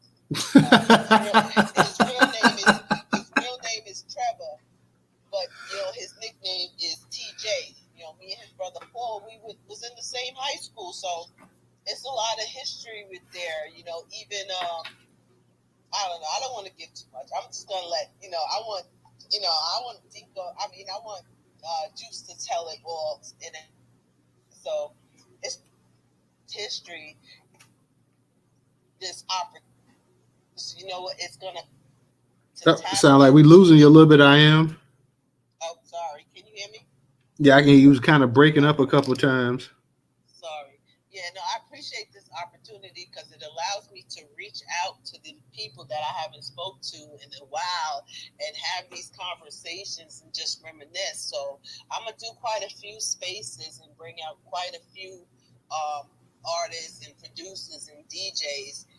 But I think the best person to start with is DJ Johnny Juice because he is very well connected from all of those artists in that day. He's extremely connected. He hangs out with them to this day. I've been to a couple of, they do like a ceremony every year. He took me to the ceremony. It was just, my mouth was open the whole time because I just couldn't believe I was in the building, with like Kumo D, it just was amazing. I'm like, these people, I listen to their music. I had their posters on my ceilings in my room, stuff like that. It's a beautiful thing.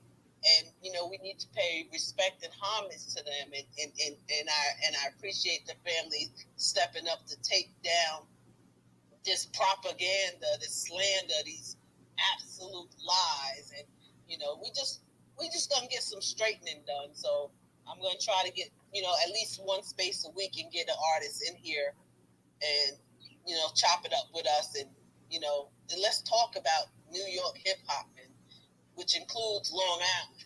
Long Island played a big factor in New York hip hop, and so I just appreciate that. In regards to Ice Cube, man, listen, I always supported Ice Cube.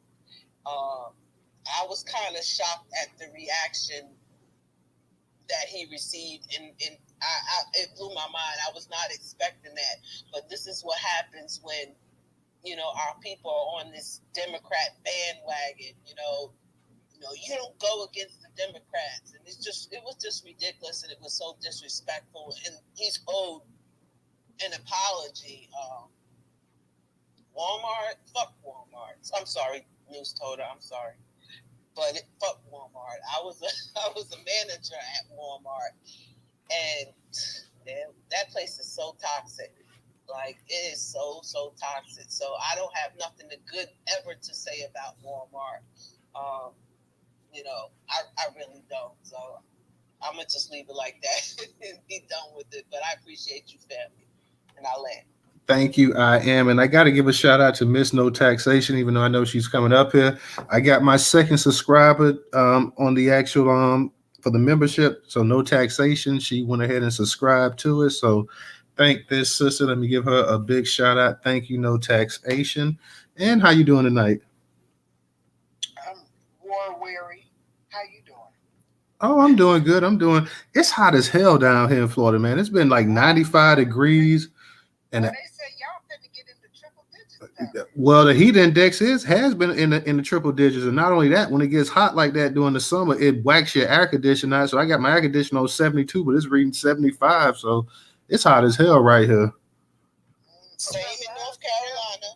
Me and my nephew, we sitting outside right now. It's hot. Yeah, they say the Yes, ma'am. fire. What y'all got down there, Professor, down in Alabama? They say it's 110 down there in them places down there. Yikes. Yeah, we got a heat advisory going on here, y'all. So we gotta be careful. We gotta be careful here. Like it was in 94, 95 today, but the heat index put us at 106, 107. So We right there with you, Professor. yeah. Y'all know what to do. Move slow. Keep cold water on you at all times. Oh, got to. But Professor told me I get out there on that track, though. I still get out there in that heat and try to run. Old man got to still. You better get out there in the morning time or the evening when that sun go down, Professor. You be laid out around here. Hey, that's how you burn your calories, man. When it's hot like this. Yeah, okay. Yeah, okay. All you got to do is stand out there and sweat out the calories. You got to do something. I hope everybody in the room is doing good and not as war weary as I am. The human cages thing, oddly enough, back in the day when I was very, very young, they used to do fundraising like that. And I learned it from the white church. The white Catholic Church used to do it. But it wasn't no thing about putting black people in because, of course, there wasn't no black people to put in. But that was a fundraising thing. You could put somebody in the cage for the money, and they had to stay like an hour or two, depending on how much they paid to lock the person up and that kind of stuff. So I find it odd that in these days and times they still use that same tactic under the guise of raising money, but put a lone black man in the center of a store in a cage, and he was stupid enough to get his ass up in there. Sorry, Newstoter, I know we ain't supposed to cuss.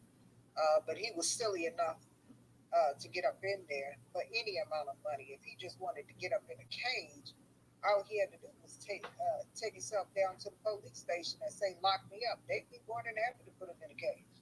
So, I just find it very odd that the game would change like that, and they're still using that what used to be an innocent thing when I was a child. Now is a thing to look at black people differently and get them to understand that you need to be in a cage. That's what the message was on that. And I don't think it came from Walmart. I think it came from the people that were working at Walmart, because Walmart is not stupid enough to drive money away from the table. They're trying to get money to the table. So that's capitalism. But anyway, that's that on that. I didn't hear Ice Cube, but I'm quite sure whatever he said was icy. And Stephanie, she laid it down. She told y'all what happened. I Am is going to have this space coming up on Saturday, and I intend to listen to it in full and make sure that I'm putting it out there and tweeting it, because here's what we got to understand. The only reason that this is happening is because of the word reparations. It's not even happening behind delineation. Now, they done got mad behind delineation. But the minute the reparations conversation came full force in America, have you all noticed that it's an all-out war in places that we did not expect? Who ever thought people like Fat Joe and Busta Rhymes who have been goofy all their life will come up and say that it was them and the people that they know that started hip hop. Okay? First of all, you all been identifying as black in this country since forever. He never hollered Puerto Rican. He hollered black, both of them. He didn't holler Jamaican. He hollered black, both of them. And so now all of a sudden the reparations conversation is here. We said that y'all not getting the check and that you can't ride on our wagon no more. Y'all done pushed them off. And now they mad because they cannot ride on the wagon anymore. See, this is what happens when you start kicking people off the wagon. You got to expect this kind of blowback. Has nothing to do with the Democrats. Has everything to do with the thinking of we cannot ride on the Black American Negro FBA Freedman wagon anymore. You all made that possible. And if we don't take hip hop back, we have lost one of the biggest money-making genres of music that has ever been invented by black folks. Okay? That's why you have to take it back. It's an industry now. White folks took it over. They stole it. Look what it looks like. It looks like the Cardi B's of the world. Okay? And that little girl talked about what color her insides are in the front and the back. See, that's what happens when we don't gatekeep. We have to all be gatekeepers of our culture because we are losing it fastly. And we have almost lost hip hop. Almost. And hip hop is an industry. It's an industry. Please understand it's an industry. And that there's a lot of money out there in hip hop. A lot of money. And we can't let it go because it's ours. And we need to take that industry back. And I'm going to leave it there. All right. Thank you, No Taxation. Let me give a shout out to Brother Moku, too. He subscribed as well to the membership. So thank you, Brother Moku, as well, too, guys. Like I say, it's just $3 a month as well, too. So for those that can, it's definitely appreciated. I see we got Miss Rella up here tonight. Miss Rella, how you doing? Hey, Newstoter. Hey, Professor. I see you guys are missing somebody. Yeah, I don't know where DJ at because I thought he was supposed to be coming up in the space, but I know he has something to do. So he may. It's all right. The original trio is always in the room. Shout out to Ray Smith. Always love. You know, DJ gonna pop up when he get ready. Pretty much. I love the fact that I am is having a space to actually talk about and have the originals that are still alive, at least some of the ones that are still alive that can, you know, give us an imprint of who and what it was. What I noticed is, and I put up in the Jumbotron, Bun B's response to hip hop culture and who's buying and selling, and he talks about the Latinos down in Texas. It's very insulting when you hear a lot of the, you know, Black American rappers like him and Chuck D, even, you know, not even Big Daddy Kane ain't came out and said nothing. And we were up early talking about this, and no one is checking anyone. They're not even saying anything to Busta Rhymes. They're not saying nothing to Fat Joe. It seems like we are in like a real life twilight zone. In every avenue, we are getting erased. I posted a video of BT using this young lady. She's, I think, Jamaican, and she's talking about all the artists who and what, you know, their backgrounds, nationalities. And, you know, she mentions, you know, Deborah Cox. She mentions, you know, Nia Long, and all these particular people who have come up through the ranks, whether it's in acting, because, you know, music and acting cross over, the film industry and the music industry crossover, right? And we look at how people have gotten in, and now they're trying to use these only particular groups of people to say, well, look at these people. They're the future. They're the ones that are what hip hop is. And we're supposed to just take that.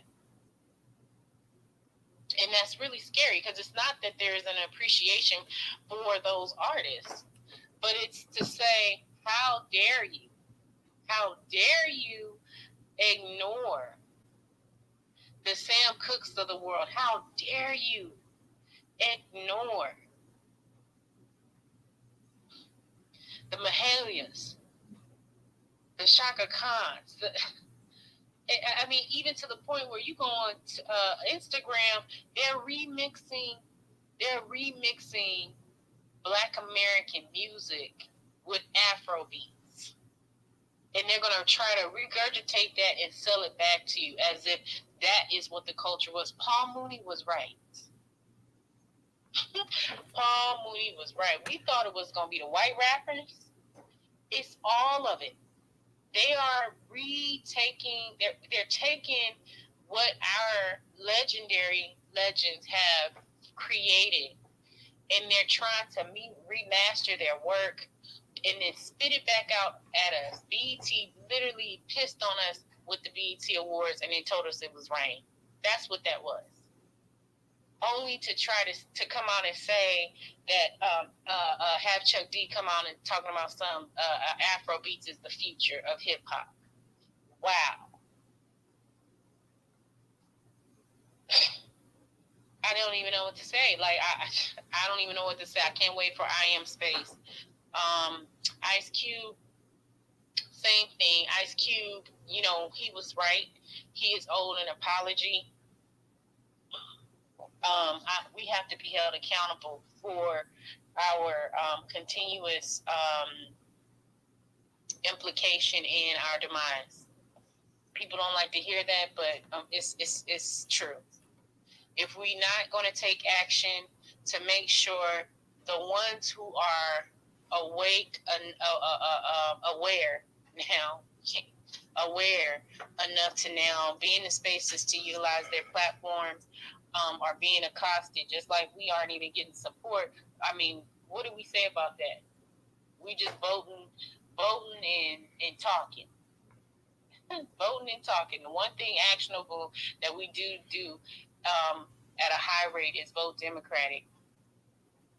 And Ice Cube developing a league, he has the money to do so in the name of even the red, white, and blue, which represents our ancestry, a Black American man who's holding that gate.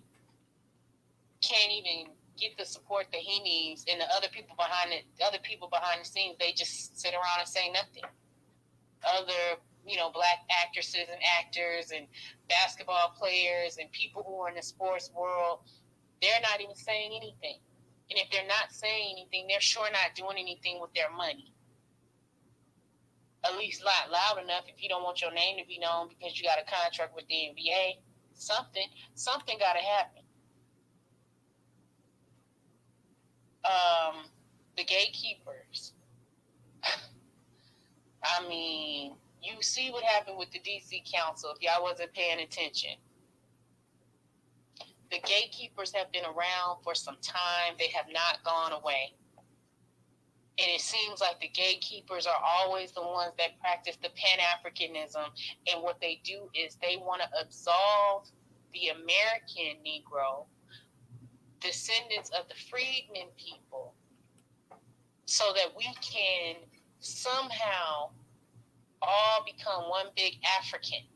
Forget Black, no disrespect, but one big African. Tell me I'm lying. Because that's what this is looking like right now. And then the white people they're like, yes, aren't y'all African? Go back to Africa.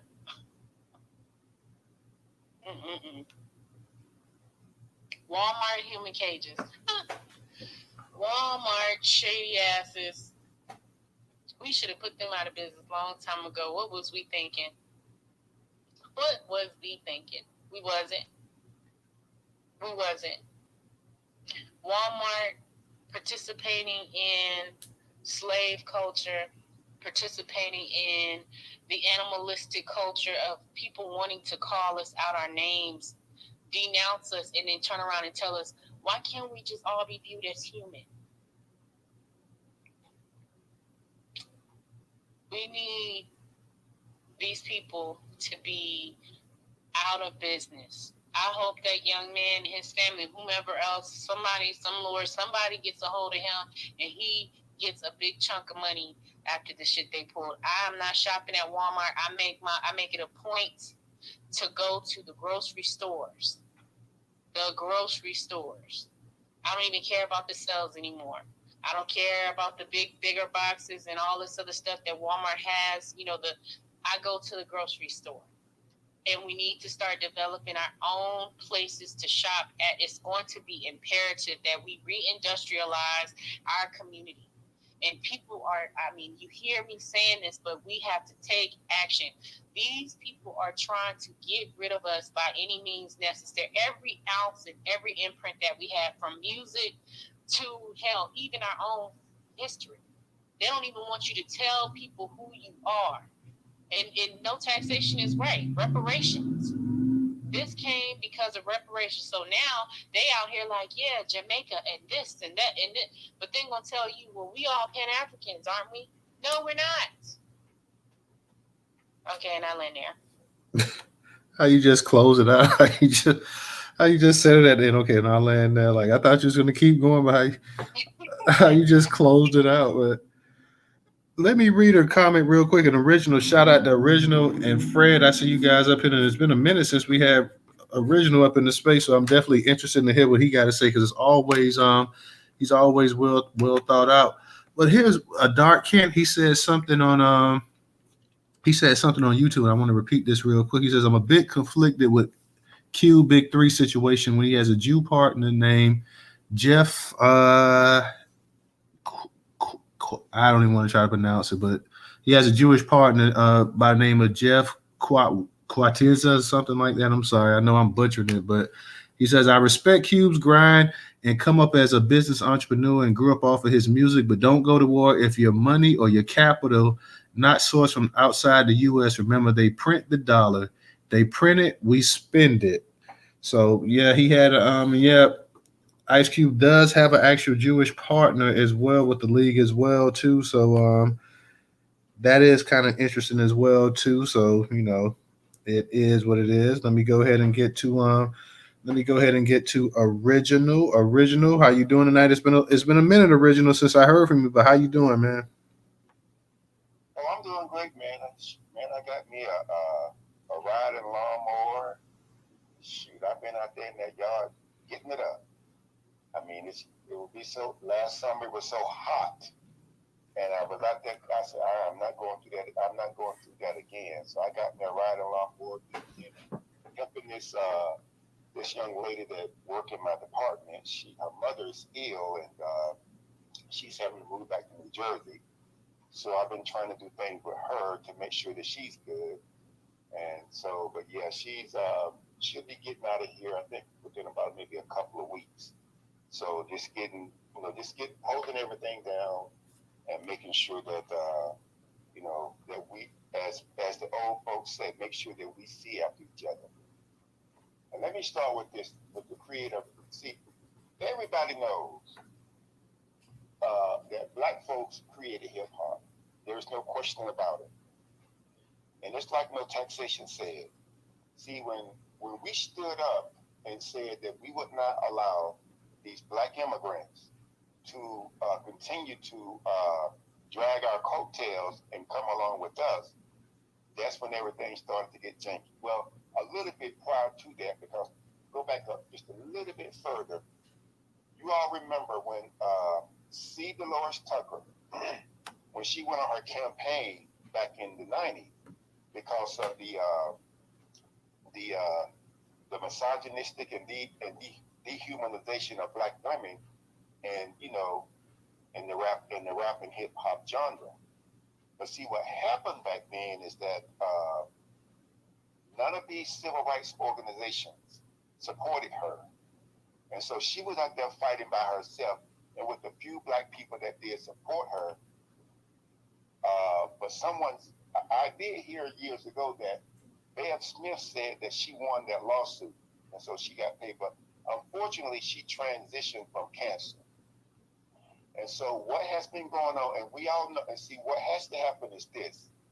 we have to organize our own groups to fight our battle because the most people don't know it, but Dr. King used to be a member of the NAACP, and they were trying to slow him down.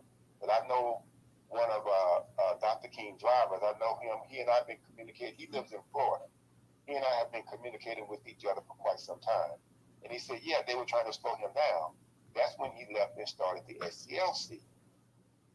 You see, so it's these people who pretend to be our friend and say that we have a shared history of enslavement, but we don't have that because the way they conduct themselves towards us, no, we have nothing in common.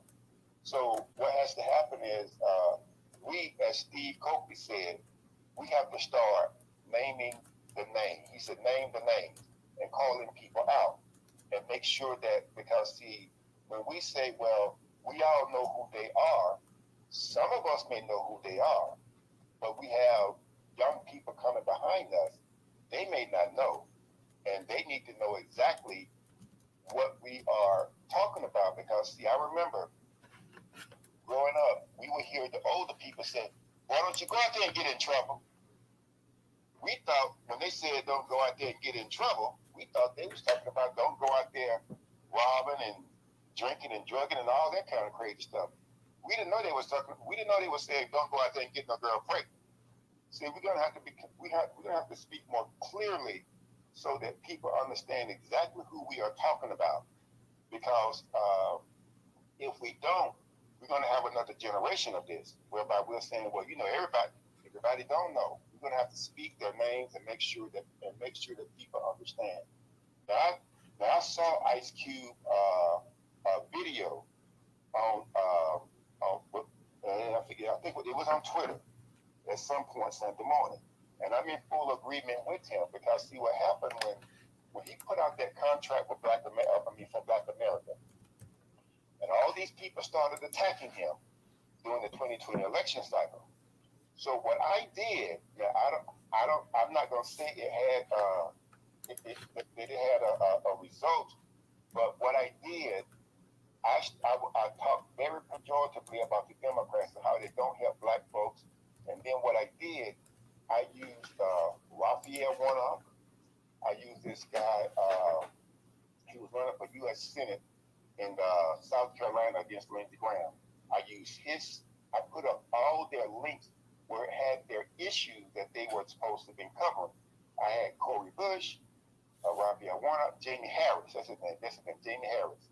And who else? I had several others, and I put in John Ossoff too. And I said after I finished, I said, you all look at their links. They don't have anything that they're referencing what they're going to do for black people or U.S. citizens in chattel slavery. And so I started to notice that some of that vitriol towards him began to subside.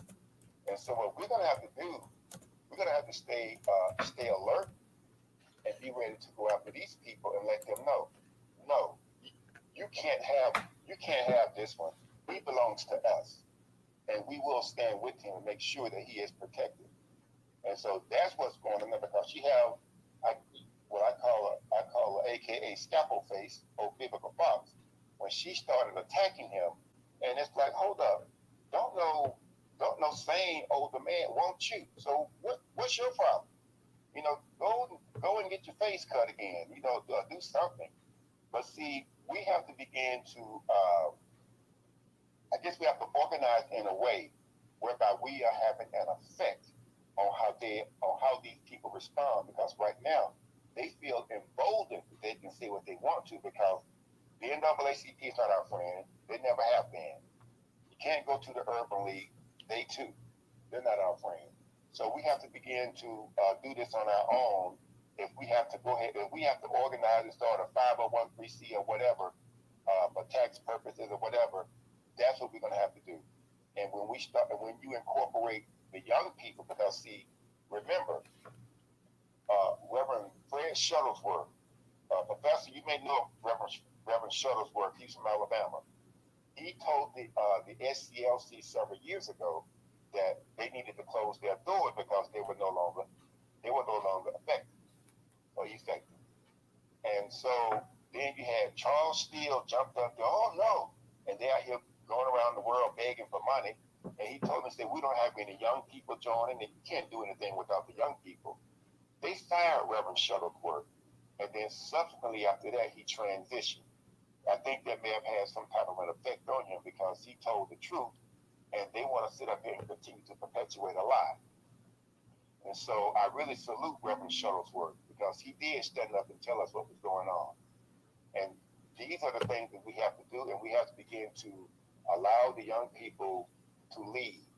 You know, some of us need to step back and just be observers and pitch in and point them in the right direction.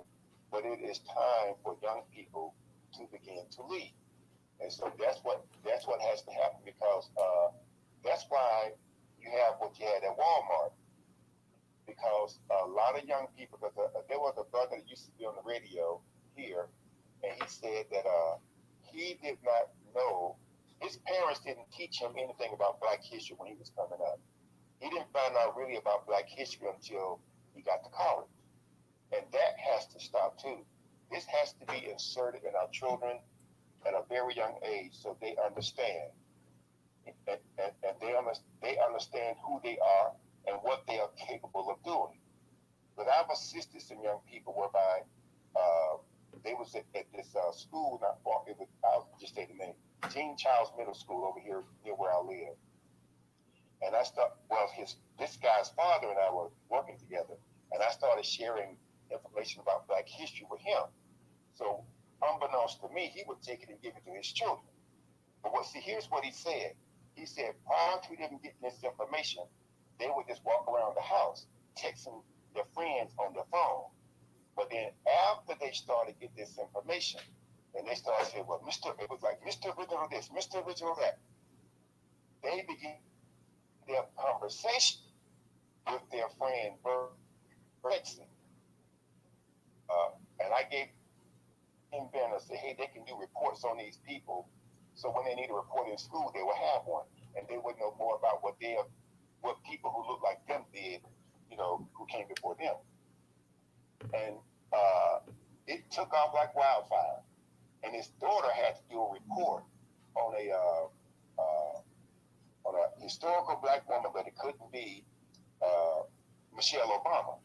So I found her one of Dr. Ben Sertima's book on great African leaders, ancient and modern. And I gave it to Reggie. And so he get home, she said, Daddy, did Mr. Original give you my book? Oh, baby, I forgot that book. She went out for you. Oh, wait, he gave you that book. You didn't give it. Then he asked me, said, man, what you do to my children? I said, you had them turned on, but they had too much trouble on them. I put the bass in to give him a better direction to go. He started laughing. But these are some of the things that we're going to have to do to make sure. And we have to start with the children. The children, Black children are, let me say, FBA freedmen, U.S. citizens, and child slavery children are the future. And we have to make sure that these children are, if there are some children in your neighborhood, if you can begin to communicate with them, it comes down to the children. Because see, that's why you see like this crazy stuff about, I saw a video of a young brother and his father. Young brother looked like he's about maybe 8, no more than 10 years old. And said when he went to school, they were trying to tell him he can wear a dress. He said, no. This is about our children. Black children, Black American children are the future. But we've created the majority of everything that's out there. So it is us that have to make sure that these children understand who they are and what they're capable of. So that's what I want to say, and that's what has to happen, because the only way this is going to stop is if we make it stop. Because if we don't make it stop, it's going to get worse. I'm happy that I think he's working on it now. Tariq Nasheed, he's working on his hip hop documentary. And what I am saying, if it's I have to check the Jumbotron to make sure that I know I got some stuff to do on Saturday, but make sure that I am connecting with her space on Saturday. But it come down, at the end of the day, this come down to us. and what we are teaching our children. That's what it's going to come down to. And let me just share this with you. See, I have a childhood friend of mine who was on, he was had to go, he was in the military. And when they was in Puerto Rico, and see, this is how, when a lot of these Puerto Ricans want to say they connected to us, he said that the Puerto Ricans, he said some of them was darker than he was. But they looked at him like, oh no, we're not together. See, they were not like Juan Clemente, who understood what it meant to have a Black United Front. And he was working with our people. They don't have that concept. And he said they would also shave their mustaches so they would not be perceived as being black. Because they are Black Puerto Ricans. And because I've talked to some of them myself. And just one last thing that I want to share. See now, when who was that y'all said that they said that what is it, rap, Afro beats is a continuation of rap or hip hop? No, it's not. See, when these people, they hate us so vehemently, they will sit there. See, when they were sent, the BBC put out a little news clip stating that Afrobeat had Black American influence. And see, I have that Fela Kuti, the 1969 LA session.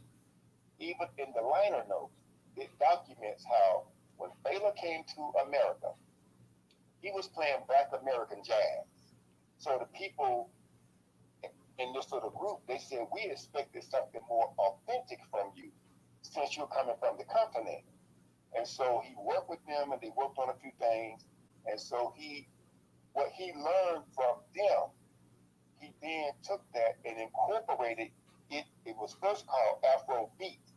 And then when he incorporated the Black American music that he started using, they started calling it Afrobeats with an S. They pluralized it. And so, but these people went berserk saying that we didn't influence anything. And I scanned these liner notes and started posting it to show these fools that, see the key is, Black Americans are the culture of the world. I don't care what anybody say. Nobody can do it the way that we can do it. But we have to begin to work more closely with one another and make sure that we are making sure that these children are educated. That is key and critical to make this thing work. Because if we're not teaching these children, this is not going to work. It will not work. And the children, some of these children, they are going to have to be given, leadership position. And the older people will just be advisors, making sure that they stay on the straight and narrow, as they said. But that is what's going to have to happen, because if we don't do this, then we will lose. And that right there will be sad. But thankful to people like Tyreek, got this brother named Black Alpha Network. I mean, he really puts out some great information. And we do have to start encouraging these people and support them where you can to make sure that they have enough resources to do what they need to do. So I'm going to end on that. I just want to say that this is our culture, and if we want it, we're going to have to fight for it, and we're going to have to go after these civil rights organizations, begin to expose them for who they are and how they do not represent Black people. Because if you started noticing now, in the 70s, every time somebody did something that was negative to our Black folks, the NAACP, they was out there up front. And I'm sure no taxation, she can vouch to this. But then, towards the late 70s and then throughout the 80s, that began to subside. Then you begin to see more attacks on Black people, but the NAACP, considering that it's not a Black organization, it's a small hat organization. They have Black faces as the worker bees. Because you all remember when that Sterling guy with the Clippers, when he was said all those pejorative things about Black folks, but it was so bad because he made that Black guy get out there and defend him from the NAACP, and hell, he lost his job behind that crowd. So this is what's going to have to happen. We're going to have to make sure that we gravitate towards these children and we begin to educate them and make sure that they understand what their purpose is and how to guide, how to structure that purpose to make sure that we win, and we will win. And I'll land with that. All right. Thank you, Original. Thank you. Thank you. Thank you. Once again, guys, for those that want to donate to the night's program and to the actual website, newstoter.com, the actual Cash App is $Newstoter, $Newstoter. Remember, Newstoter is the largest Black-owned, Black American news media curation platform today in America. Once again, that is $Newstoter, $Newstoter. If you do not have a Cash App, we have a Venmo and PayPal up in the Jumbotron. And for those that want to become subscription members, you can go ahead and go to the profile page and subscribe that way as well too. For those that want to donate tonight, it is $Newstoter, $Newstoter. If you have $1 or $2 that you want to donate to the night's program, that is more than welcome. We're trying to take any and everything that we can to go ahead and keep everything afloat. So any amount is always appreciated. And once again, we have the Venmo and PayPal up in the Jumbotron. For those on YouTube, we have those links up in the description as well too. Let me go ahead and get to Fred, Bone Collector, and Dana. Fred, go ahead. How you doing tonight? All right. Yeah, Fred, you there? Yeah, can you hear me? I can hear you now. Yeah. First of all, with Walmart, I'm just glad no Black people own Walmart, so that all the negative pushback from these cages, none of it comes back for Black Americans. Now, Ice Cube, somebody told me that I think I heard he had a Jewish partner or something, but notice how that Jewish partner is not coming out 100% condemning all of these other whites who claim to be Jewish that are keeping Ice Cube out. He should be on their ass, like all over their ass, like 24/7, talking about, hey, we actually helped put these Black people in the worst condition and the worst Holocaust in human history. How dare y'all not come out 100% and condemn the hell out of keeping Ice Cube out of this club that they're claiming they have. Because he should come out and tell them, look, we're just as anti-Black as the Ku Klux Klan. We've never done anything to help reverse the damage and the oppression that we, in the subjugation we put on Black Americans. Now, all right. It's common sense as far as like who created you breaking up, Fred. You was breaking up. Go ahead. All right, can you hear me? I can hear you now, but go ahead. Can you hear me now? Yeah, I can hear you. All right. As far as hip hop, the most obvious thing to anybody, as far as any type of music, should be before that created hip hop. It's common sense because the Blacks that over here. Fred, you may have to come. From Africa. Fred, can you hear me? Because you keep breaking up. You may have to come back, go down, and then come back up because you keep breaking up. Hold on 1 second. Let me turn this off and see if it's better. Okay. Yeah, because I can hear you for a minute, then you start kind of breaking up. Okay, can you hear me now? Yeah, go ahead. All right. I said as far as hip hop, the most obvious thing to anybody should be that Black Americans are the creators of hip hop soul, because when you take a look, most of us were. Hey Fred, you keep breaking up. So try to the disconnect and then come back up. Okay. Yeah, because you keep breaking up.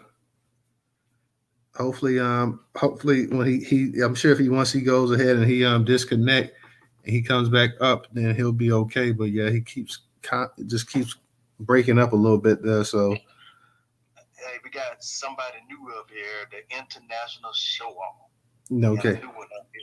Yeah, we also have we have the Bone Collector. Let me let Fred go ahead and get it in because he's almost finished.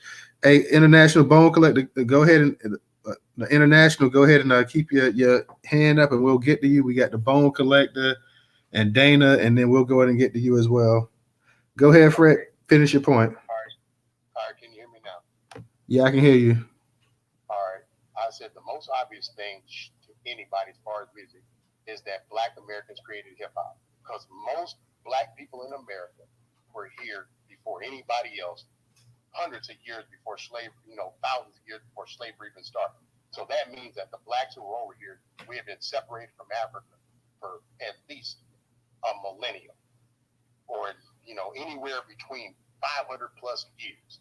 And then the Blacks that came over here during slavery, we have been one of our name, language, or forms, mores, and everything. So that was disconnected from Africa. So it is obvious that not just hip hop, R&B, American music is solely a creation of Black Americans. I'm here. All right. Thank you, Fred. Let me go ahead and get the Bone Collector. Bone Collector, go ahead and unmute your mic. All right, I ain't never scared. All right, thanks for letting me speak on stage. I just changed my name. I'm Sean Manifest. I'm gonna change it back. Oh, okay, Sean, go ahead. Okay, all right, Bone Crusher. Welcome to the club. So, hip hop, true creators. That's it's sad that people think it's even debatable. I'm suggesting all these social media platforms, they have what's called fact checking. I'm suggesting we get behind the scenes and make sure they start fact checking these facts and stop the theft of our culture. It's like intellectual property theft. It's that serious. And I'm also suggesting,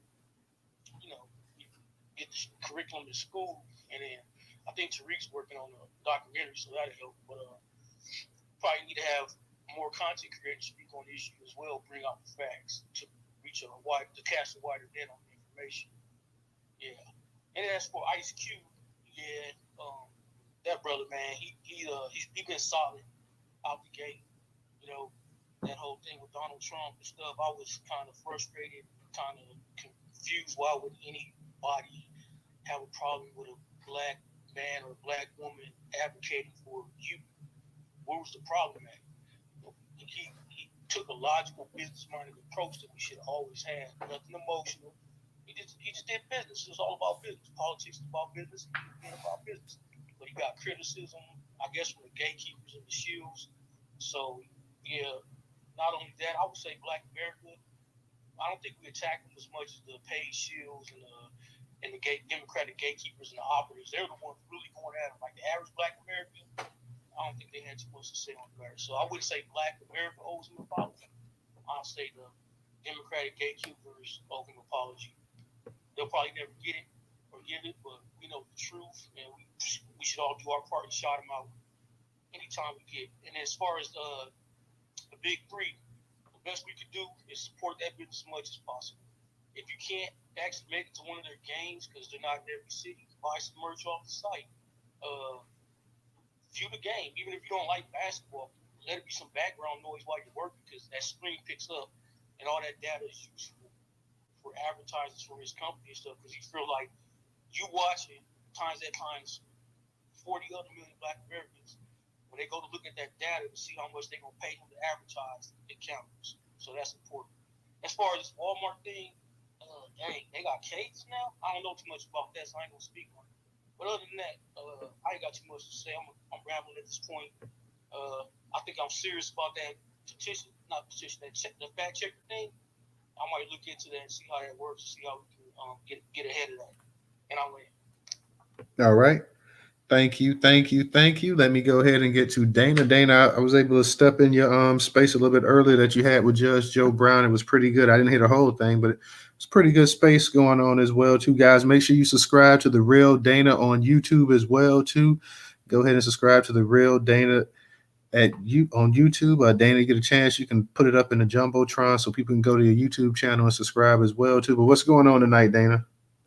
Hey, not much. I don't really have much to say, but I was listening on YouTube, but I did text you. I was saying the audio for the speakers on YouTube is low. Yeah, everybody been telling me that. Yeah.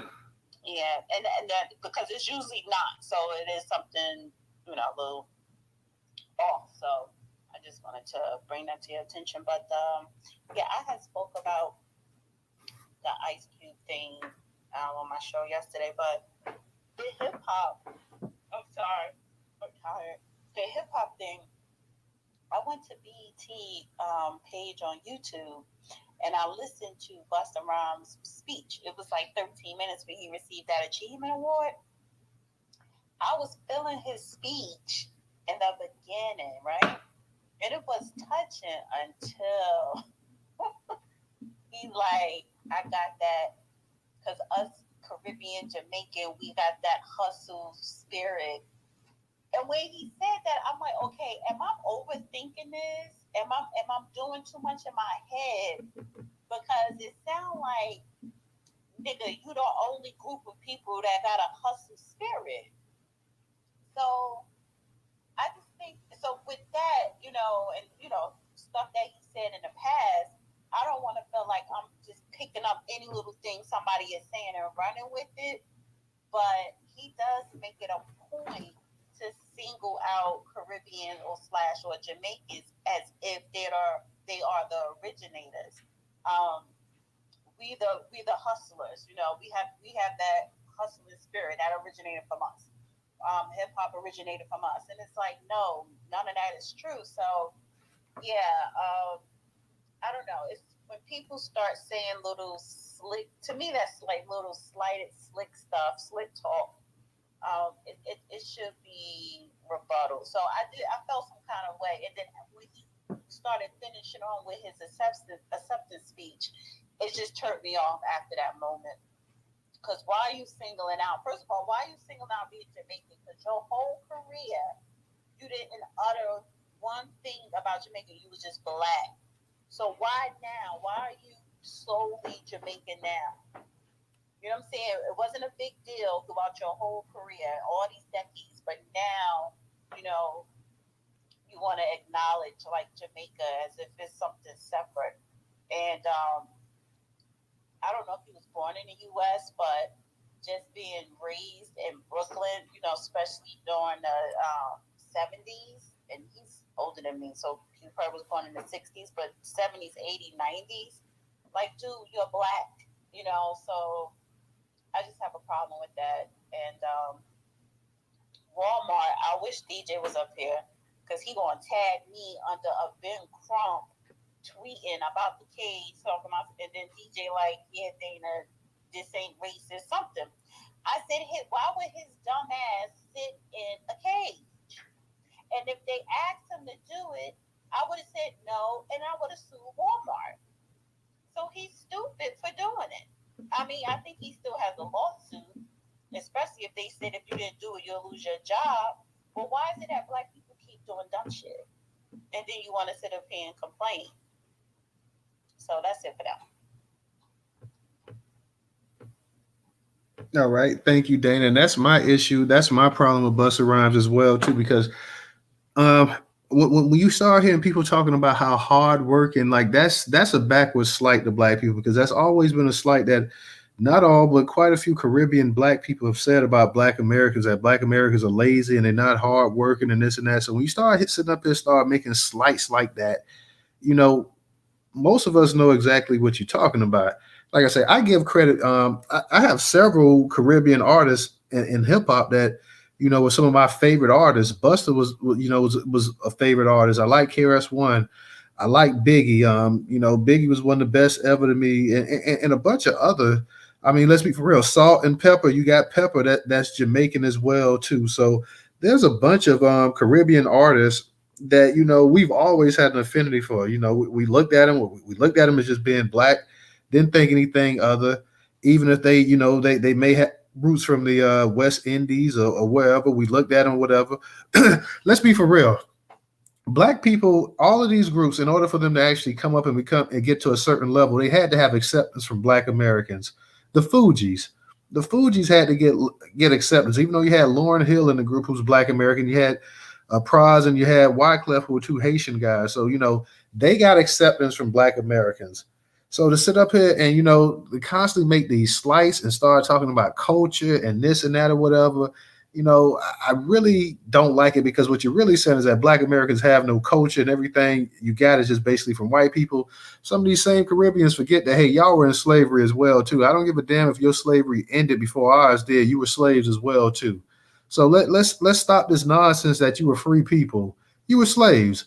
And your people came to this country for a better life because they didn't feel like they had a good enough life where they were at. They wanted to do better, so they came over here.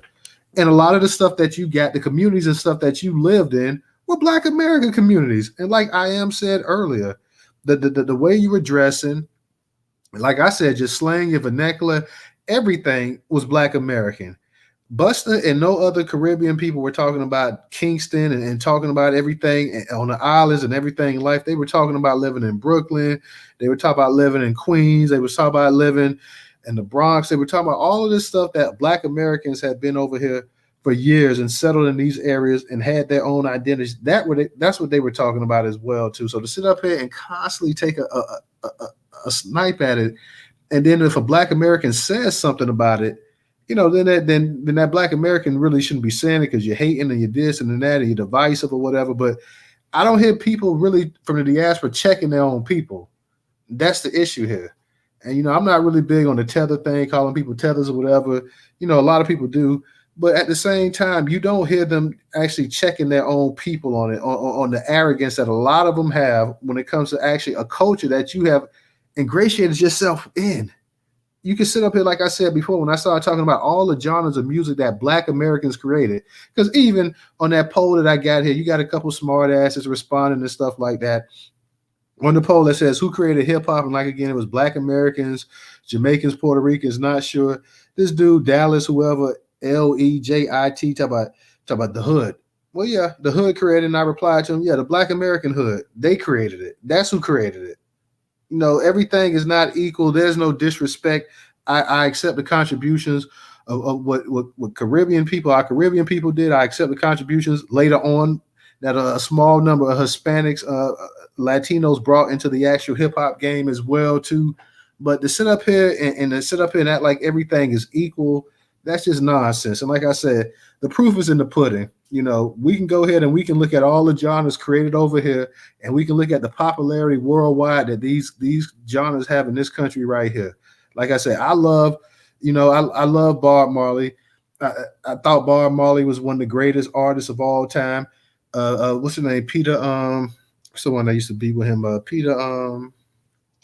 Tosh. Peter Tosh was great. And like I said, we grew up listening to Shaba Ranks and Beanie Man and Elephant Man and Mad Cobra and all these other these dance hall artists and stuff like that.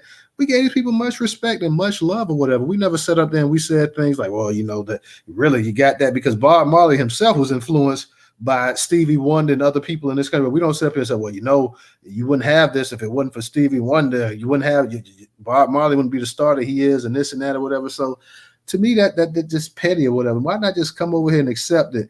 The style of clothes that you wear and everything that you embrace was Black American, man. And yeah, you may have added some of your culture to it, but it was Black American. And I know it and you know it. And the people in your city know it. But that's one issue that, we've had, with some of the things that go up in New York and stuff. A lot of the New Yorkers and people say, well, why Chuck D's not saying this and this and that? Chuck D and them are not going to say anything because Chuck D and them are at a stage in their lifetime. They live in a city that's always been a melting pot with people coming in. Black Americans don't have the numbers that they once did. Chuck D and them, and they've been raised around a bunch of different groups as well too. So Chuck D and them are not going to sit up there and say anything that may be offensive, that may at the end of the day hurt their pockets. At a point in time in their careers where they're not putting out albums, they're touring, and they can tour. So they're not going to say anything that may rile up certain demographics that's going to hurt their pockets. So at the end of the day, they're going to sit up there and they're going to just ignore this stuff because they got to be. If we can hear it here all throughout the country, they got to be hearing it as well too. And you don't hear not one Black American in music and music period, hip hop let alone.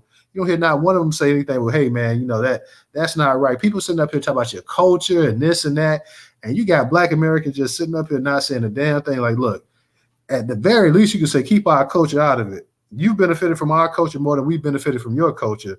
But to let people tell it, we're actually the ones that's actually benefiting from other people's culture, and they haven't benefited from any of ours. So that's the issue I'm having. Like I said, we supported Busta Rhymes. Whether you like her or not, and you think that her music wasn't good or whatever, Lil' Kim, a lot of Black people, a lot of Black Americans supported Lil' Kim. All of these artists, all of these people in this country that stars now, that were stars in that era, that parent, they may, and a lot of them was born right in this country, but their parent or parents may have migrated to the United States. They were supported more so by Black Americans than they were by their own people. They got accepted because Black Americans say, hey, this person is straight. I like this person, this and that, or whatever. But now you're hearing all kind of different things and this and that. So the divisiveness is not on Black Americans. The divisiveness, it needs to be a level of respect. You know, if I can respect your culture, you should respect my culture. And when you start sitting up here saying that I don't have any culture, then there's an issue right there.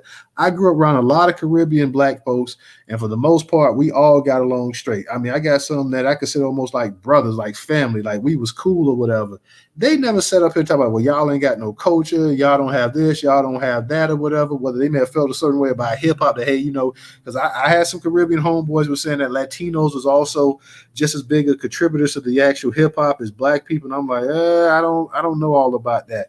But to sit up here and just constantly just crap on the culture in a place that, like I said, that you came to, and in a neighborhood that was filled with Black people that went ahead and for the most part accepted you and everything else, and you took to their culture and everything else, their culture, their music, everything, and now you're sitting up here like, well, hey, I did all of this on my own. We didn't need y'all. Y'all are the ones actually leeching off us. We gave you this and that. You gave us this and that, but at no place in time for the places you came from was this genre of music just free flowing in your area. It wasn't.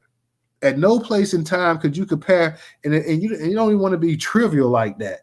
But if we have to go and be trivial, we can just sit up here and go superstar for superstar wherever you come from.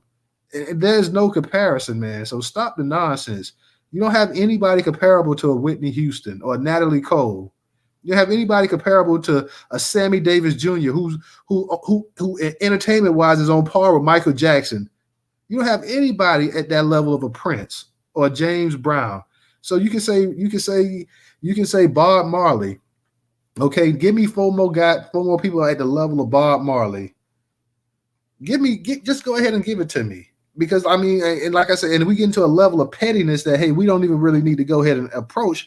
But you're sitting up here talking about all this and all of that, man. Please, we've had people like Charlie Pride that go into country music and was better than the people that was in that damn field, and he had to deal with all kind of racism and stuff like that. And music genres that Black people actually created, rock and roll and stuff, and end up getting squeezed out of. So let's just stop the nonsense here and sitting up here talking about what culture you have and this and that or whatever. The Southern food and stuff like that, the soul food is some of the most popular food in the world. You can say, well, hey, it may not be the healthiest, but it's still amongst the most popular. You got white folks in down south that come to these soul food restaurants and be cleaning the damn place off of it in these restaurants and stuff like that. That's no knock on Caribbean food, because there's a lot of good Caribbean food as well too. But don't sit up here and say that you have no culture and we're supposed to just sit up here and accept this like, hey, like that's the gospel, because that's not the gospel.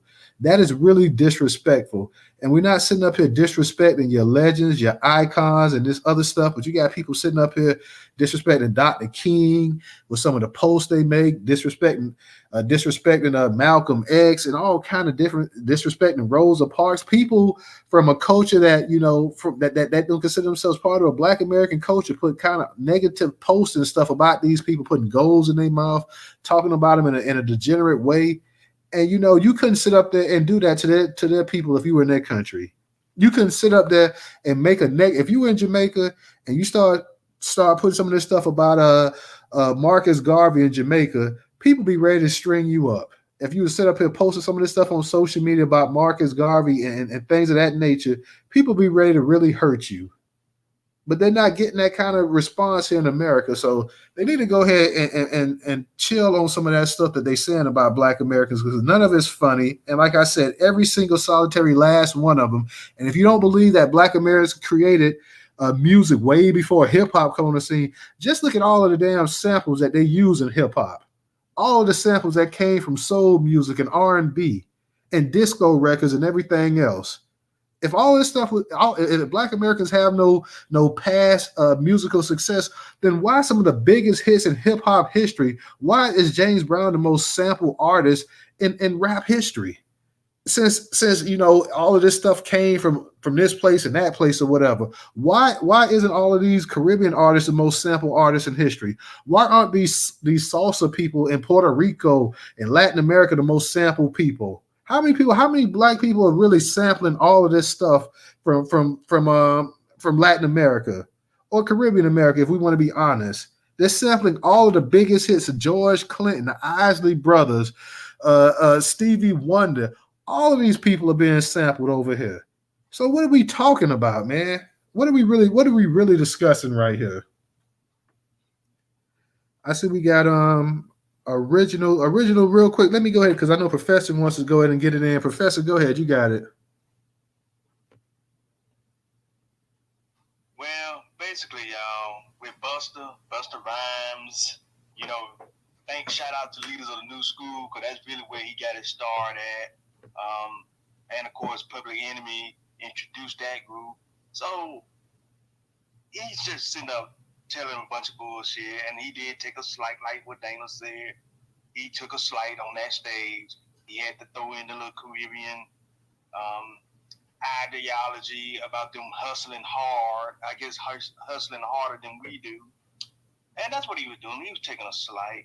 So I say to these Caribbean people like him and these other ones that come from over that way, what you're really known for is voodoo. Now, you want to take credit for that, we'll give you credit for all day. There you go. You created that. So there you go. We'll hand you what you are really known for, voodooism. And keep your nose out of Black American hip-hop culture, okay? But we'll give you the voodooism, so there you go. We'll hand that over to you anytime you want. I land my plane there. Well, now, Professor, to be real, now we got some people here in the United States of America too. Even though a lot of us in the Caribbean, but we got some family members and people we know in our community that believe they don't call it voodoo, they call it roots, the roots and stuff like the roots doctor and all that kind of stuff too. So, but that just no good ass stories from back in the day. Yeah. In your food and stuff. Yeah, let some of your grandmas and great grandmas tell you about that. They believe in that stuff for a minute too as well. So like it ain't just, it may be more prevalent over there, but it was, they had them over here too. They had believing in that stuff as well too. But let me go ahead. Let's get to some of the new speakers. Original, I'm gonna get to you as well too. Let me go ahead and get to some of the new speakers. I know the international, you were up here and then you must have had some connection issues. So I'm gonna go ahead and let you go ahead. You got it. Yeah, can you guys hear me now? Yeah, we can hear you. Okay, so I put in the message box, not the jumbotron, a link to Big Daddy Kane's Instagram. I actually attended a brunch before at the BET weekend because my cousin was DJing the whole thing, and everybody was there. Busta Rhymes, Big Daddy Kane, MC Light, a whole bunch of people. I can't name everybody. But anyway, the name of the brunch was the Culture Creators Brunch. And it was kind of like a pre to the BET because they honored Busta Rhymes and they gave him an award. And this nigga went on and did an hour and 20-minute speech. And I was feeling some of his speech, but he, the same old, started talking all the stuff about Jamaica and the community of the Haitians. He just kept bringing up a whole bunch of immigrants. So, like, no taxation said, nobody's saying nothing. Like, all the Black Americans in the room, nobody had nothing to say. Because Busta Rhymes is pretty much a lovable guy. Like, everybody loves him.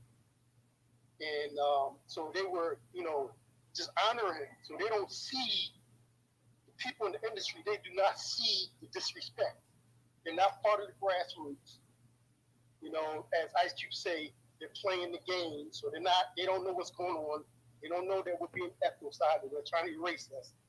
They don't know that they're part of the problem by standing back and not saying nothing and letting things take course the way they are with the immigrants trying to do this hostile takeover.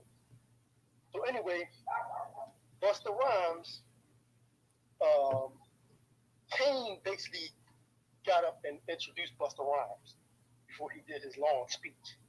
And Kane actually said at the end of his speech that Busta Rhymes is a creator of culture. Like I was just, I couldn't say nothing because I was there as a guest. I was there with my cousin, and I was a guest, so I couldn't really go in on these people like I really wanted to because they would kick my ass out of there. You know what I mean? So it's just frustrating because what I would like to do is I would like to reach out to some of these people and just pull them aside, like, listen, y'all need to do something. I understand you gotta make your money. You're not making albums anymore. You gotta make your money on the road and everything. But y'all can't just as these icons, they can't just sit back and just let these people just rewrite history like that. I can't wait for this documentary to come out. But I'll land right there. All right. Thank you. International. Let me go ahead and get to Welsing. Welsing, how you doing tonight? Hi, how are you? How's everybody? Well, we're doing pretty good. How about you? Good. I grew up in hip hop. I was born in the late 60s, grew up in the Bronx, and I experienced a lot of new beginnings with a lot of these rap artists. And then fortunately for me, which I don't think anybody knows, but I worked for Def Jam Recordings in New York City. I worked for Columbia Records. I worked for Sony Distribution. I distributed a lot of what are some classic music, rap music that we know today. And I've been heavy into it. And as most of you know, I am, an American born of Caribbean parents. My mother is from Jamaica. And I'm embarrassed by what Busta Rhymes said. It's like amazing to me. He knows better. He and I are about almost the same age. I think I'm a few years older than him. And I met him several times at the Def Jam offices in New York City. And he has a larger than life personality. He's one of these people that you just like. But it should not deter anyone to pull him to the side and correct him. They really shouldn't. Because to me, if I were to say, in my own personal opinion, based on my lived experiences, both as a hip hop fan and as a former music executive, if I were to say, if there was just one person, one rapper that embodies everything about the origination of rap among Black Americans and then just the success and the staying power and the triple threat, to me is LL Cool J. Because he was one of Def Jam's, I think the very, very first artist of Def, one of the first. He rocked a red Kango that took off across the nation. Everybody wanted to wear a red Kango. He put Kango on the map. He dared to leverage his rap genre and rap success to movies, to television, commercial. He was the one that showed all of them how it gets done, and he stays in the game and he's relevant today. That's just my opinion, personally. But having said that, I grew up on 187th and Valentine Avenue. You can't get more South Bronx than that. Right by the Webster Avenue projects, where most of my family was there. And I remember 2-3 o'clock in the morning, we're out in the street, and it is a fact. Those DJs who come and Jimmy rig that light pole, and it be on and popping all night in the playground behind Webster Avenue projects. I am floored by Busta Rhymes. He knows better. He knows better. that Negro knows better. And it's a lazy statement. It's a disrespectful statement to suggest that Jamaicans are the only one that hustle. Let me tell you something. When I used to go visit my grandmother back in the 70s, well, she in the mid 70s when she went back down there, Soul Train, there was only 2 channels that Jamaica had. And those channels were on certain times of the day. But Saturday, Kingston, Jamaica was quiet, like around 9 or 10 o'clock in the morning. You know why? Because Soul Train came on. Believe me when I tell you, it was like the whole island just stopped because they were so greatly influenced, not just by the style, the fashion they were seeing coming out of Los Angeles, but they were by the music. I remember my father had stores in Newark and in Harlem. And my cousins used to send a word up, they would call, and then every song that they heard on Soul Train, they would ask my father to go to the record store and buy it and then send it down to them. He ought to be ashamed of himself. He ought to be, he ought to be ashamed of himself. And he was born in New York City. He knows better. He knows better. I just, when I think about, the brothers behind, let me tell you, Def Jam was a machine. Man, you had brothers and sisters back there that was doing the damn thing behind the scenes with little resources. And became, it's iconic, their logo iconic.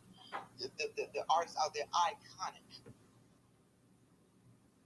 And somebody mentioned Redman. He's a friend of mine, special guy. He saved my life. That's a long story. I'll tell you that for the day. Onyx, those brothers. I remember being on Broad and Market Street, Newark, pushing that album. He's got Busta Rhymes. That no one is chucking his ass is another thing that bothers me, which is a microcosm to everything that is not being fought for and spoken of on behalf of Black American people in this country, down from the artist that sat there and listened to him with that bullshit to the politicians that sit there and allowed, from the time civil rights came into the fray, from the time that happened, Black politicians allowed everybody to bastardize anything related to, for Black American people. They don't open up their mouth, and I don't know what is the mental block. Is it that? I mean, I'm just guessing. Is it that you feel so grateful to be a part of that you don't want to open up your mouth and fuck shit up? Everybody else is fucking shit up.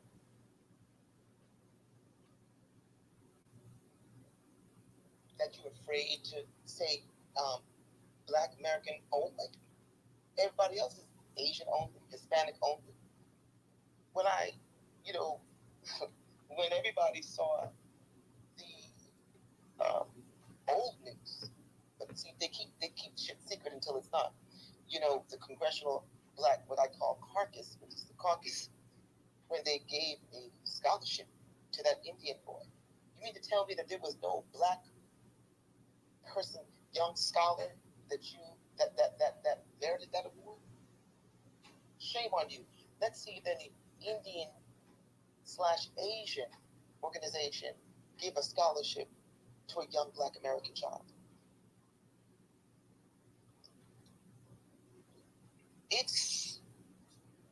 I look at R&B music. Back in the day, I grew up with Denise Williams. I grew up with Phyllis Hyman. I grew up with Shaka Khan. I grew up with the best of the best when it came to R&B music. I mean, I could name it all. And now R&B music is Justin Timberlake and Lady Gaga, and whatever her name is, she's just trying to sing black with it. It's horrible. We don't have R&B music anymore. there are some departments, some record labels now that don't even have an R&B department like they used to that I was a part of. When I think about people like Angela Winbush and Layla Hathaway, I mean, you know, it just,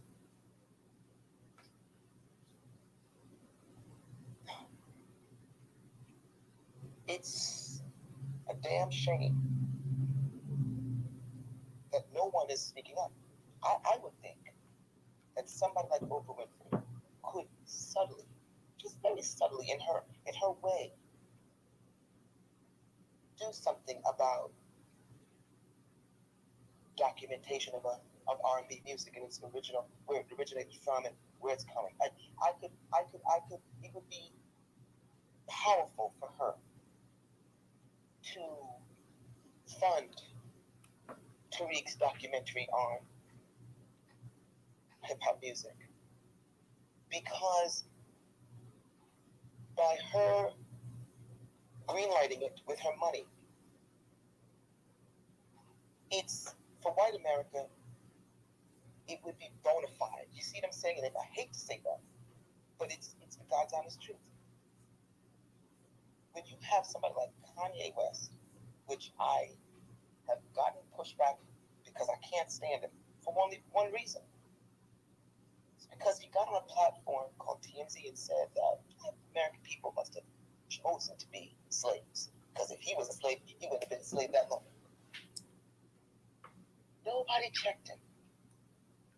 He should have been checked years ago. I think that was in 2014. Do you know how damaging that is? Could you imagine? He would never, they all say he's crazy, he would never say that about the Jews and the Holocaust. They must have wanted to be burnt up in a whatever, because they got on the train and went there. So I can only say that when I buried my father, who was Cuban, and he, funny enough, in his last, he died. He was diagnosed with pancreatic cancer, and he was fortunate because he didn't need morphine. He died in September. He didn't need morphine until like mid-July of 1993. And he could not recognize his wife, my mother. He could not recognize my brother and sister. He recognized two things. He recognized me, and he recognized the beautiful, warm voice of Sarah Vaughan. Every time we played that, he would point his finger to the record player, the divine one. That's a Black American voice. She's one of the greatest voices of all times. There's no one that has come behind after her. Whitney Houston, one of the greatest voices of all time. There will never be another one like her. Luther Vandross, never. Never. You talk about another one my father loved so much. Johnny Hartman, if anybody knows who I'm talking about, the balladeer. If anybody knows Johnny Hartman, play it. You will never hear that voice again. These are Black American people, baby. And I'm proud of that. You know, when my father died, we had to put the compilation of Sarah Vaughan in his coffin. So, you know, if you don't fight now, like now, starting tonight, until you die, you won't get these Caribbeans, you won't get these, let's talk about the Asians. Have you seen the videos of them, you know, mocking all the dances, all the hip hop dances? They can only watch and study it. They can't originate shit.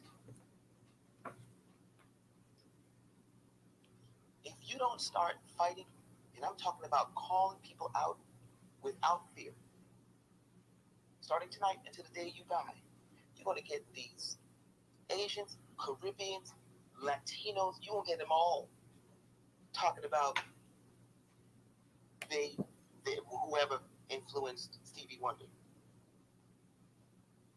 Stevie Wonder is I worked at Motown too, and he's one of the nicest people you'll ever want to know in your life. I never met a person who could imitate an accent to the T. And he was a big flirt, and he's just a nice person. He's the greatest of all times. Black American. Black American people are the envy of the world. That's the God's honest truth. The style, the culture, the music, food, the hair, body, go from damn near white to blue, black, gorgeous.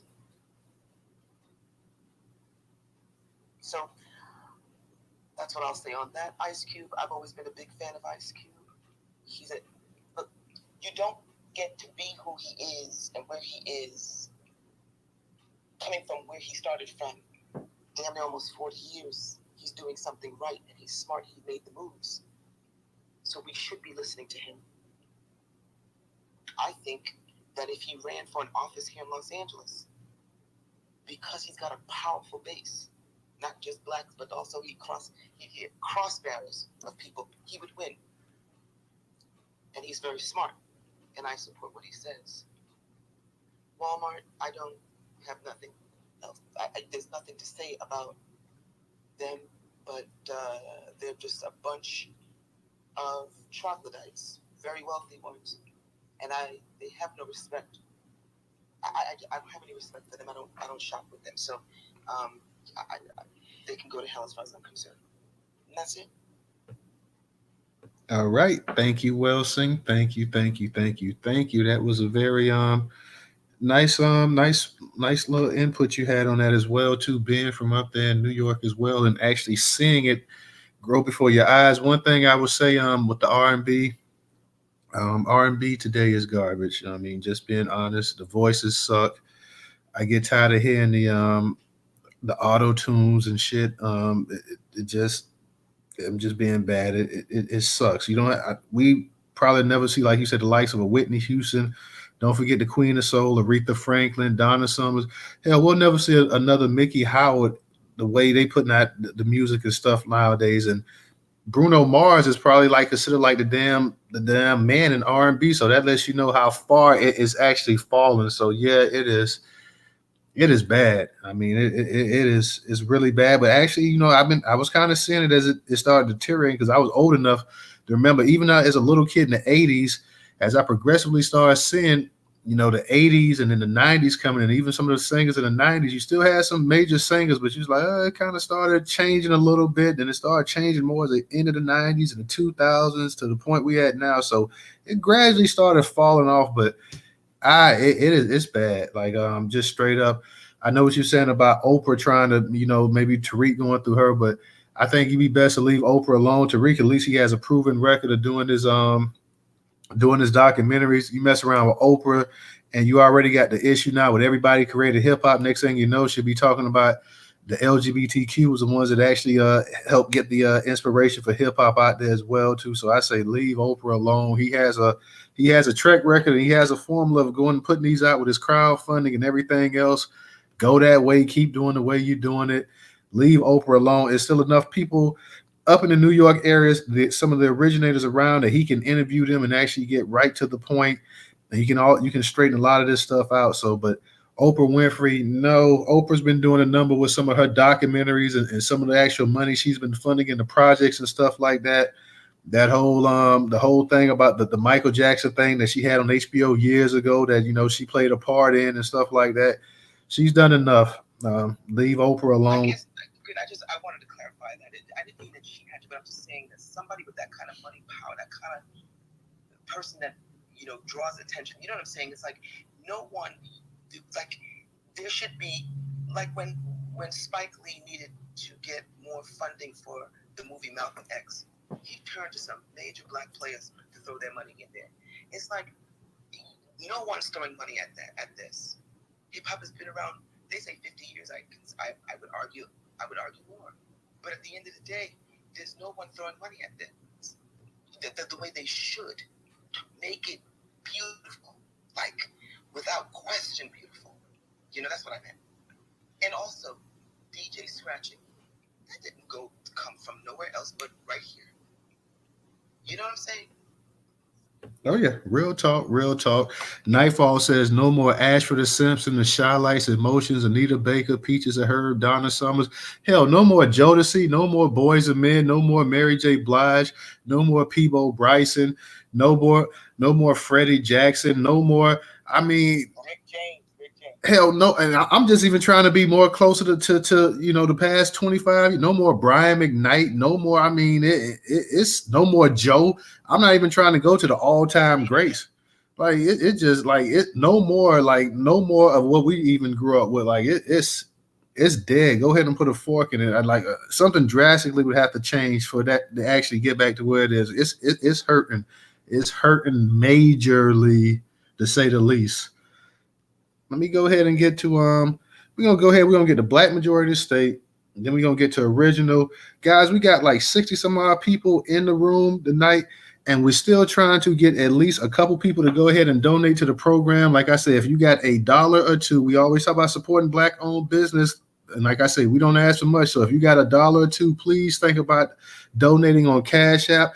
Newstoter is just not a Twitter space. Newstoter is an actual platform, a platform that support other black-owned businesses. So yes, we're on a white platform such as Twitter and Instagram and YouTube and all that other, but it's an actual platform itself that curates the news, up-to-date news. So definitely think about if those that can afford it. And if you have $1, like I said, we're just asking for $1 tonight from anybody that can donate on Cash App, $Newstoter, $Newstoter. Newstoter is the largest black-owned, Black American news media curation platform today in America. We got my man Trenton to go ahead and donate earlier, but Trenton was the only person that donated tonight. Anybody that has $1, and we did get no taxation. We did get Brother Muku to actually sign up for the membership or the subscription that we have on Twitter as well too. For those that want to subscribe to that, you can just go to the profile and click on that and subscribe to it. But like I said, we're just looking for $1 or $2 contribution tonight to tonight's program, but not only tonight's program, but to the actual platform, which is newstoter.com. Make sure you guys visit newstoter.com daily to stay up to date on black news. If we don't have an app, so you got to go to the website, but you go ahead and bookmark that and visit newstoter.com daily. Newstoter.com is the largest black-owned, Black American news media curation platform today in America. We're big on talking about supporting black news and black content. Well, we do that every day for free. We support our own people for free. We promote them for free.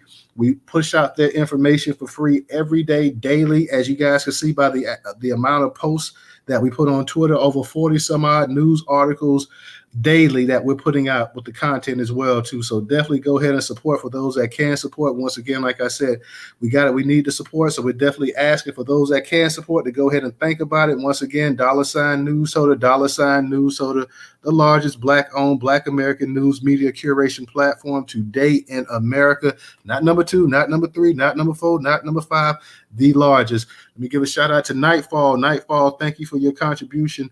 And K Jones, thank you as well too for your contribution as well. Let me go ahead and move it around. Let me go ahead and get to Black Majority State. Black, how you doing tonight? Hey, good evening, sir. How are you? How's everybody in the space? Oh, we're doing pretty good. What's going on, man? Good. I'm enjoying the conversation, of course. I just wanted to throw my 2 cents in here.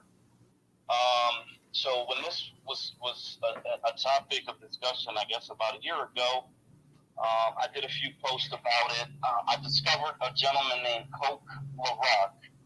I put it in your chat there, and I don't know if Miss I Am is familiar with that gentleman. But they also mentioned someone by the name of Grandmaster Flowers as well. But Coke LaRock has a YouTube video where he just goes through the history of who he was, what he was doing at the time. He was a real hustler in the streets, and he had this whole thing with the music. And he's somebody that we should know and recognize. I believe Scott LaRock kind of took his name from this gentleman, Coke LaRock. So if you get a chance, look into him. But ultimately, if you don't own it, you're never going to control it. If you don't own it, you're not going to control it. And that's in everything, in all areas of life. I was in a space yesterday with Native Son, shout out to Native Son, and he said something very profound. He said, we've been outsourcing our politics. And really and truly, when it comes to our creative art, we've been outsourcing that too. Ms. Wilson discussed her time working for multiple different record companies. Def Jam was a black started record company. He had some small hat partners, as is pretty customary in the entertainment industry. Motown was a black owned, black started company, and as a matter of fact, I think Berry Gordy has a lawsuit currently pending. I just came across that story. So if you don't own it, you don't control it. If you don't own it, you don't control it. And that's going to flip me over to Ice Cube. So in this industry, they have contracts to get to the connections that you need. And by doing those things, they have control over top of you. It's a big con. And, I want to shout out Cube, not only Cube, because Cube has been solid, even though he has a handler and he has a connection to the small hats. But that's literally almost a requirement in this industry. For whatever reason, if you're an actor, if you're an entertainer, a musician, whatever the case may be, that's how they set it up. Shout out to Lamar Jackson for trying to break that, because that was even a thing in sports, even though sports is entertainment. Him and his mother, that's why they gave him so much pushback, because these bounded contracts is how they keep our people in line and under control. So shout out to Lamar Jackson for trying to break that and trying to set the example. We need more people to do things like that. But yeah, shout out to Ice Cube. He's solid. He's going to keep pushing. I'm going to create a big three community on Funded Socially to really try to start getting involved in that and trying to help promote it from our little platform. And, in terms of the NBA and his issues with the NBA, he's basically saying that they're backdooring him. They're keeping him out of contracts with major outlets. They're messing with him with the arenas and different things of that nature. So it really is a situation where if you don't play ball, literally, they work against you, and that's what he's up against. I want to shout out, I was just recently told about a cousin of my family who was drafted by the Lakers. So I want to shout out to that young man who reached his goal. He stayed focused on what he was doing. He accomplished it. He's playing next to one of the greatest players of all time, and I wish him nothing but success in that endeavor. The Walmart situation, I saw it, and then I just kind of looked at it. Well, a lot of stuff comes across my timeline. It's not really political. I don't really get too serious about it. But in the space earlier, I remembered, I said, man, it looks so familiar. And then I remembered in Sam's Club many years ago, they had a similar situation right at the front door. As once you do your little scan in, there was someone standing there in a cage. And it was the whole prison thing. So I did post that down there. I found a couple of pictures that kind of illustrated. I think in this situation, they were racially insensitive to the fact that he's a young black male. They got him behind these bars, et cetera, et cetera, et cetera. I think they should be fined. I think that he has a lawsuit. And I think they should certainly stop the practice. But for Walmart to say or allude to the fact that this wasn't a regular thing, it absolutely was a regular thing, and I witnessed it myself. So, I debunk that. I think that's all I got, because I think I touched all the topics here. But I just want to end with this: whatever we do not own, we will not control, and it's really that simple. All right. Thank you, Black, as always. Appreciate it. Original, go ahead. You got it. Okay, I wanted to share this with Fred, but I think Fred has left the room. But what we have to understand is that, like Dr. Clark said back in the 90s, we don't have any friends. And I want everyone, please, I want you to look up this name. You can look it up on Wikipedia. I want you to see just how people pretend to be our friends, but their history, their historical record with us is not good. And this name is Mordecai, Mordecai, Manuel, Manuel, Noah, Noah.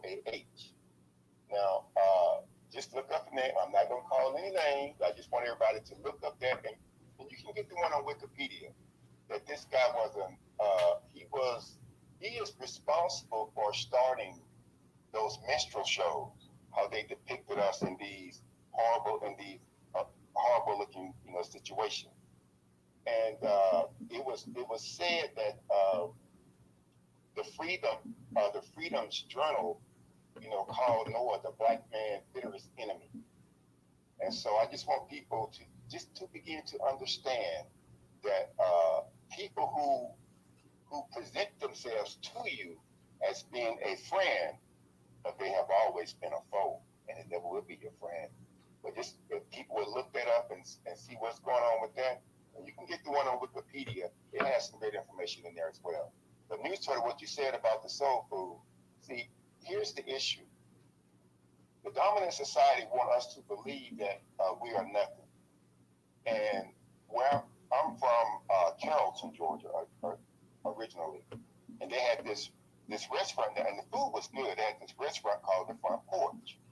So you had these black chefs like Miss Inez and Miss Odessa, and I can't think, it was a brother that worked down there too. They were the chefs.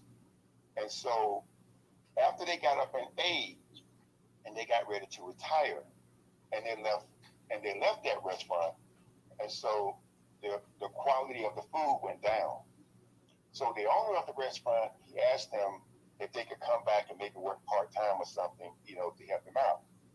And they did. But then at a certain point, they said, look, we are tired, and we can't do this any longer. And so when Miss Inez them and all of them, they left that restaurant ended up closing. And it sold the best soul food you can get. You had people coming from different parts of the Atlanta area going down there in Carrollton to eat. There would be a line out there placed every weekend with people coming there to eat. And they made a lot of money. So I think we're just going to have to look at things from the perspective that we have a psychological game being played on us, telling us that we're not this and we're not that. Oh no, we are the key to everything. And I just want to share that because it doesn't get it, like you said, it may not be that good for you, and people are doing it in different ways. Like I cook collard greens, but I don't put all the stuff in it they used to, but they still come out good. But I just want people to understand that we are the key, and don't let anyone tell you differently. And I land with that. All right. Thank you, Original. Let me go ahead. DJ, you got it.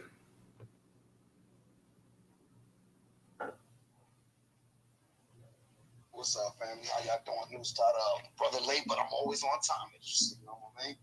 How y'all doing tonight? Going once, going twice. No, nobody there, huh? Talk night on Tuesday.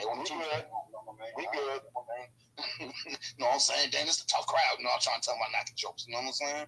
But hip hop, True Creators, Ice Cube and Gatekeepers, Walmart, Human Cages. Let's work it backwards. Walmart, Human Cages, that man getting paid in the story. It was his choice, so I guess Kanye was right about that part of it. You know what I'm saying?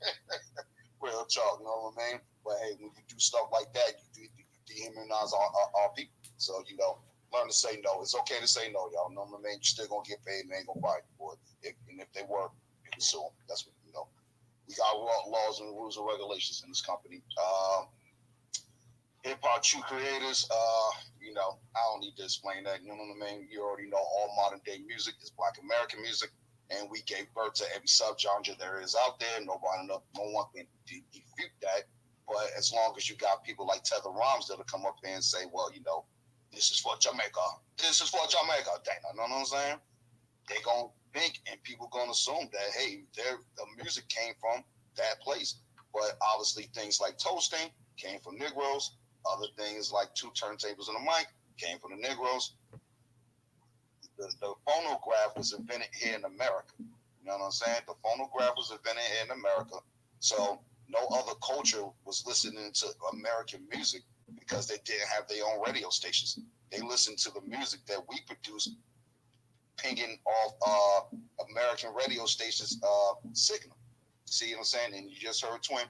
Hey, you know, you just call down from the island. Hey, look, I need this, that, and the third record. Send it to me. You know what I mean?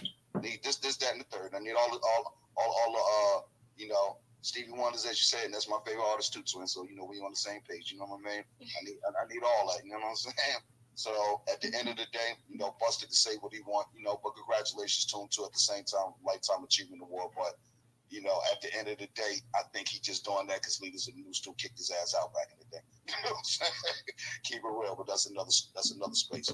And Ice Cube and Gatekeepers, if possible, I'd like to play a 2-minute video before we close out, and that way it'll just get to the point. You know what I'm saying? How important Ice Cube is to our community, and put a bubble around him, and make sure nobody put their dirty, nasty, small hands on him. There you go. Hey, real quick, DJ, because I'm gonna get ready to close it out. Let Nathan go ahead and because we covered the article with Ice Cube. Let Nathan go ahead and then because I got to go ahead and get up out the space.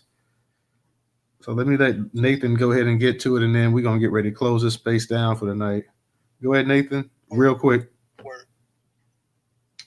Thanks for the floor. Peace, everybody. I just want to touch on these topics real quick. I'm gonna jump around on them. So as far as Ice Cube and the Gatekeepers, what he's doing with the Big 3 basketball league is phenomenal. So I stood inside the Negro League Baseball Museum. I think it's either in St. Louis. I think it's in Kansas, actually, Kansas City, Missouri.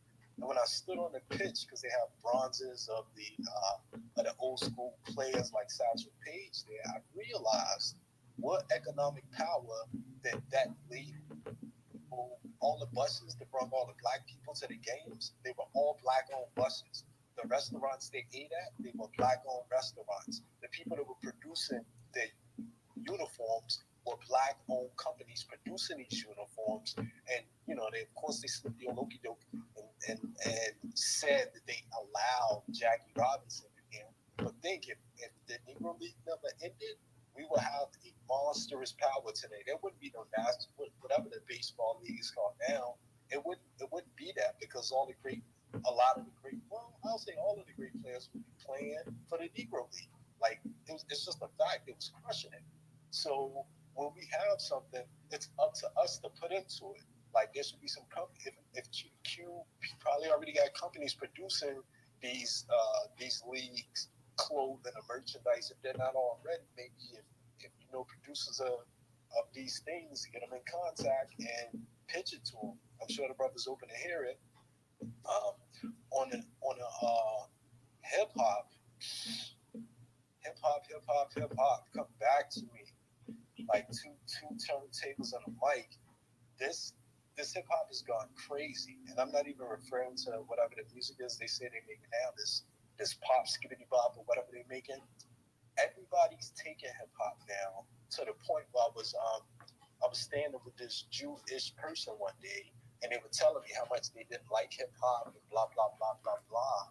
But like a second later, they put in an album or a song of somebody. It was like some Russian hip hop. And I was like, and I stopped it. I took it out of my play and I threw it on the ground. I was like, I thought you said you didn't like hip hop. How could you? Oh, I don't like this kind of. Oh, they all talk about this. And I was like, yeah, I'm done. But this is what happened. This is what's happened to our culture, where somebody's dictating to us what our music is, what we're supposed to like, and how we're supposed to shuck and jive and all of that. On this cage thing, putting a brother behind these bars and putting anybody in these compromising positions. Those are the positions that they try to put us in and say, oh no, everybody does that. Well, we don't. So, cha-ching, pay up the money. I ain't gonna hold this up longer. Thank you for giving me the floor. Nice to meet you all. I hope you have a blessed evening.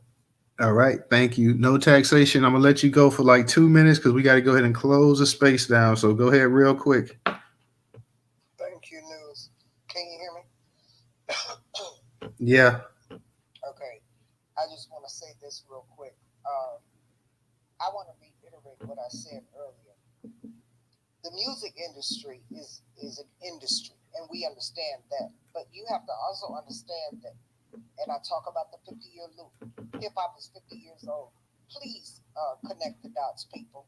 You cannot lose hip hop because it's an industry outside of the music industry unto itself. In fact, if it wasn't for hip hop, there would be no music industry right now to this day. Not even country music can carry it, okay? And we did that. Black folks did that. Black American, FBA, Freedman, Negro, whatever you want to call yourself. That's who did it. And it is almost sold out. And it's an industry we cannot afford to lose. We, everybody in this room, everybody that you know, must be the gatekeepers of that every day, all day long. Otherwise, it's gone.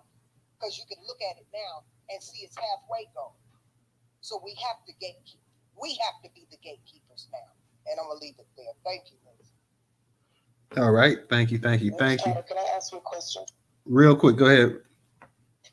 Have you ever heard of a gentleman named Chris Lighty? Chris who now? Chris Lighty. Chris Lighty? Violator Records. Chris Lighty from Violator. Let me just quickly. He was a friend of mine. Posthumously, I'm giving him a shout out. A Black American brother who showed rappers the game of how to brand and leverage your name to make money. He was the one, and if you guys hear about the deal that he brokered with Vitamin Water on behalf of 50 Cent, which when they were bought out by Coca-Cola for $4.1 billion, it gave 50 Cent about $100 million. He also he was the one who leveraged LL Cool J very early on to have his very first commercial, which was for Gap. And speaking of Busta Rhymes, he also, I think, I forgot which song track it was with Soda. He also brokered those deals. He was a brother who I had RCA Liquor. A great pleasure sitting next to sitting in an office next to him. I used to hear him try to teach these brothers fiscal responsibility, how to leverage your brand to make more money. And, for Busta Rhymes to say what he said to me, I'm thinking about this. I'm just getting pissed off because I think about that. Busta wouldn't have that kind of money if it wasn't for somebody like Chris Lighty, who left us too early back in 2012. And I'll leave with that. All right. All right. On that note, y'all, we're going to get ready to close it out for the night. So we'll see everybody tomorrow night in the Newstoter Twitter space. Professor, you want to say something real quick for about a minute? Because I'm going to go ahead and close this thing out. Hey, Great Space family. Thank everybody for coming up in here. See you tomorrow night. All right. Everybody go to and retweet what I posted in the chat with Busta Rhymes, that they get around. I mean, what Big Daddy Kane said about Busta Rhymes, that they get around so more people will see that and speak about it. All right. All right. On that note, guys, we're going to go ahead and we'll see y'all tomorrow night. So thank you for everybody coming to the Twitter space. Thank you to the co-hosts, the speakers, the listeners. We'll see you guys tomorrow night. Everybody have a good night, and we'll see you tomorrow night at 8 p.m. Eastern time. So peace.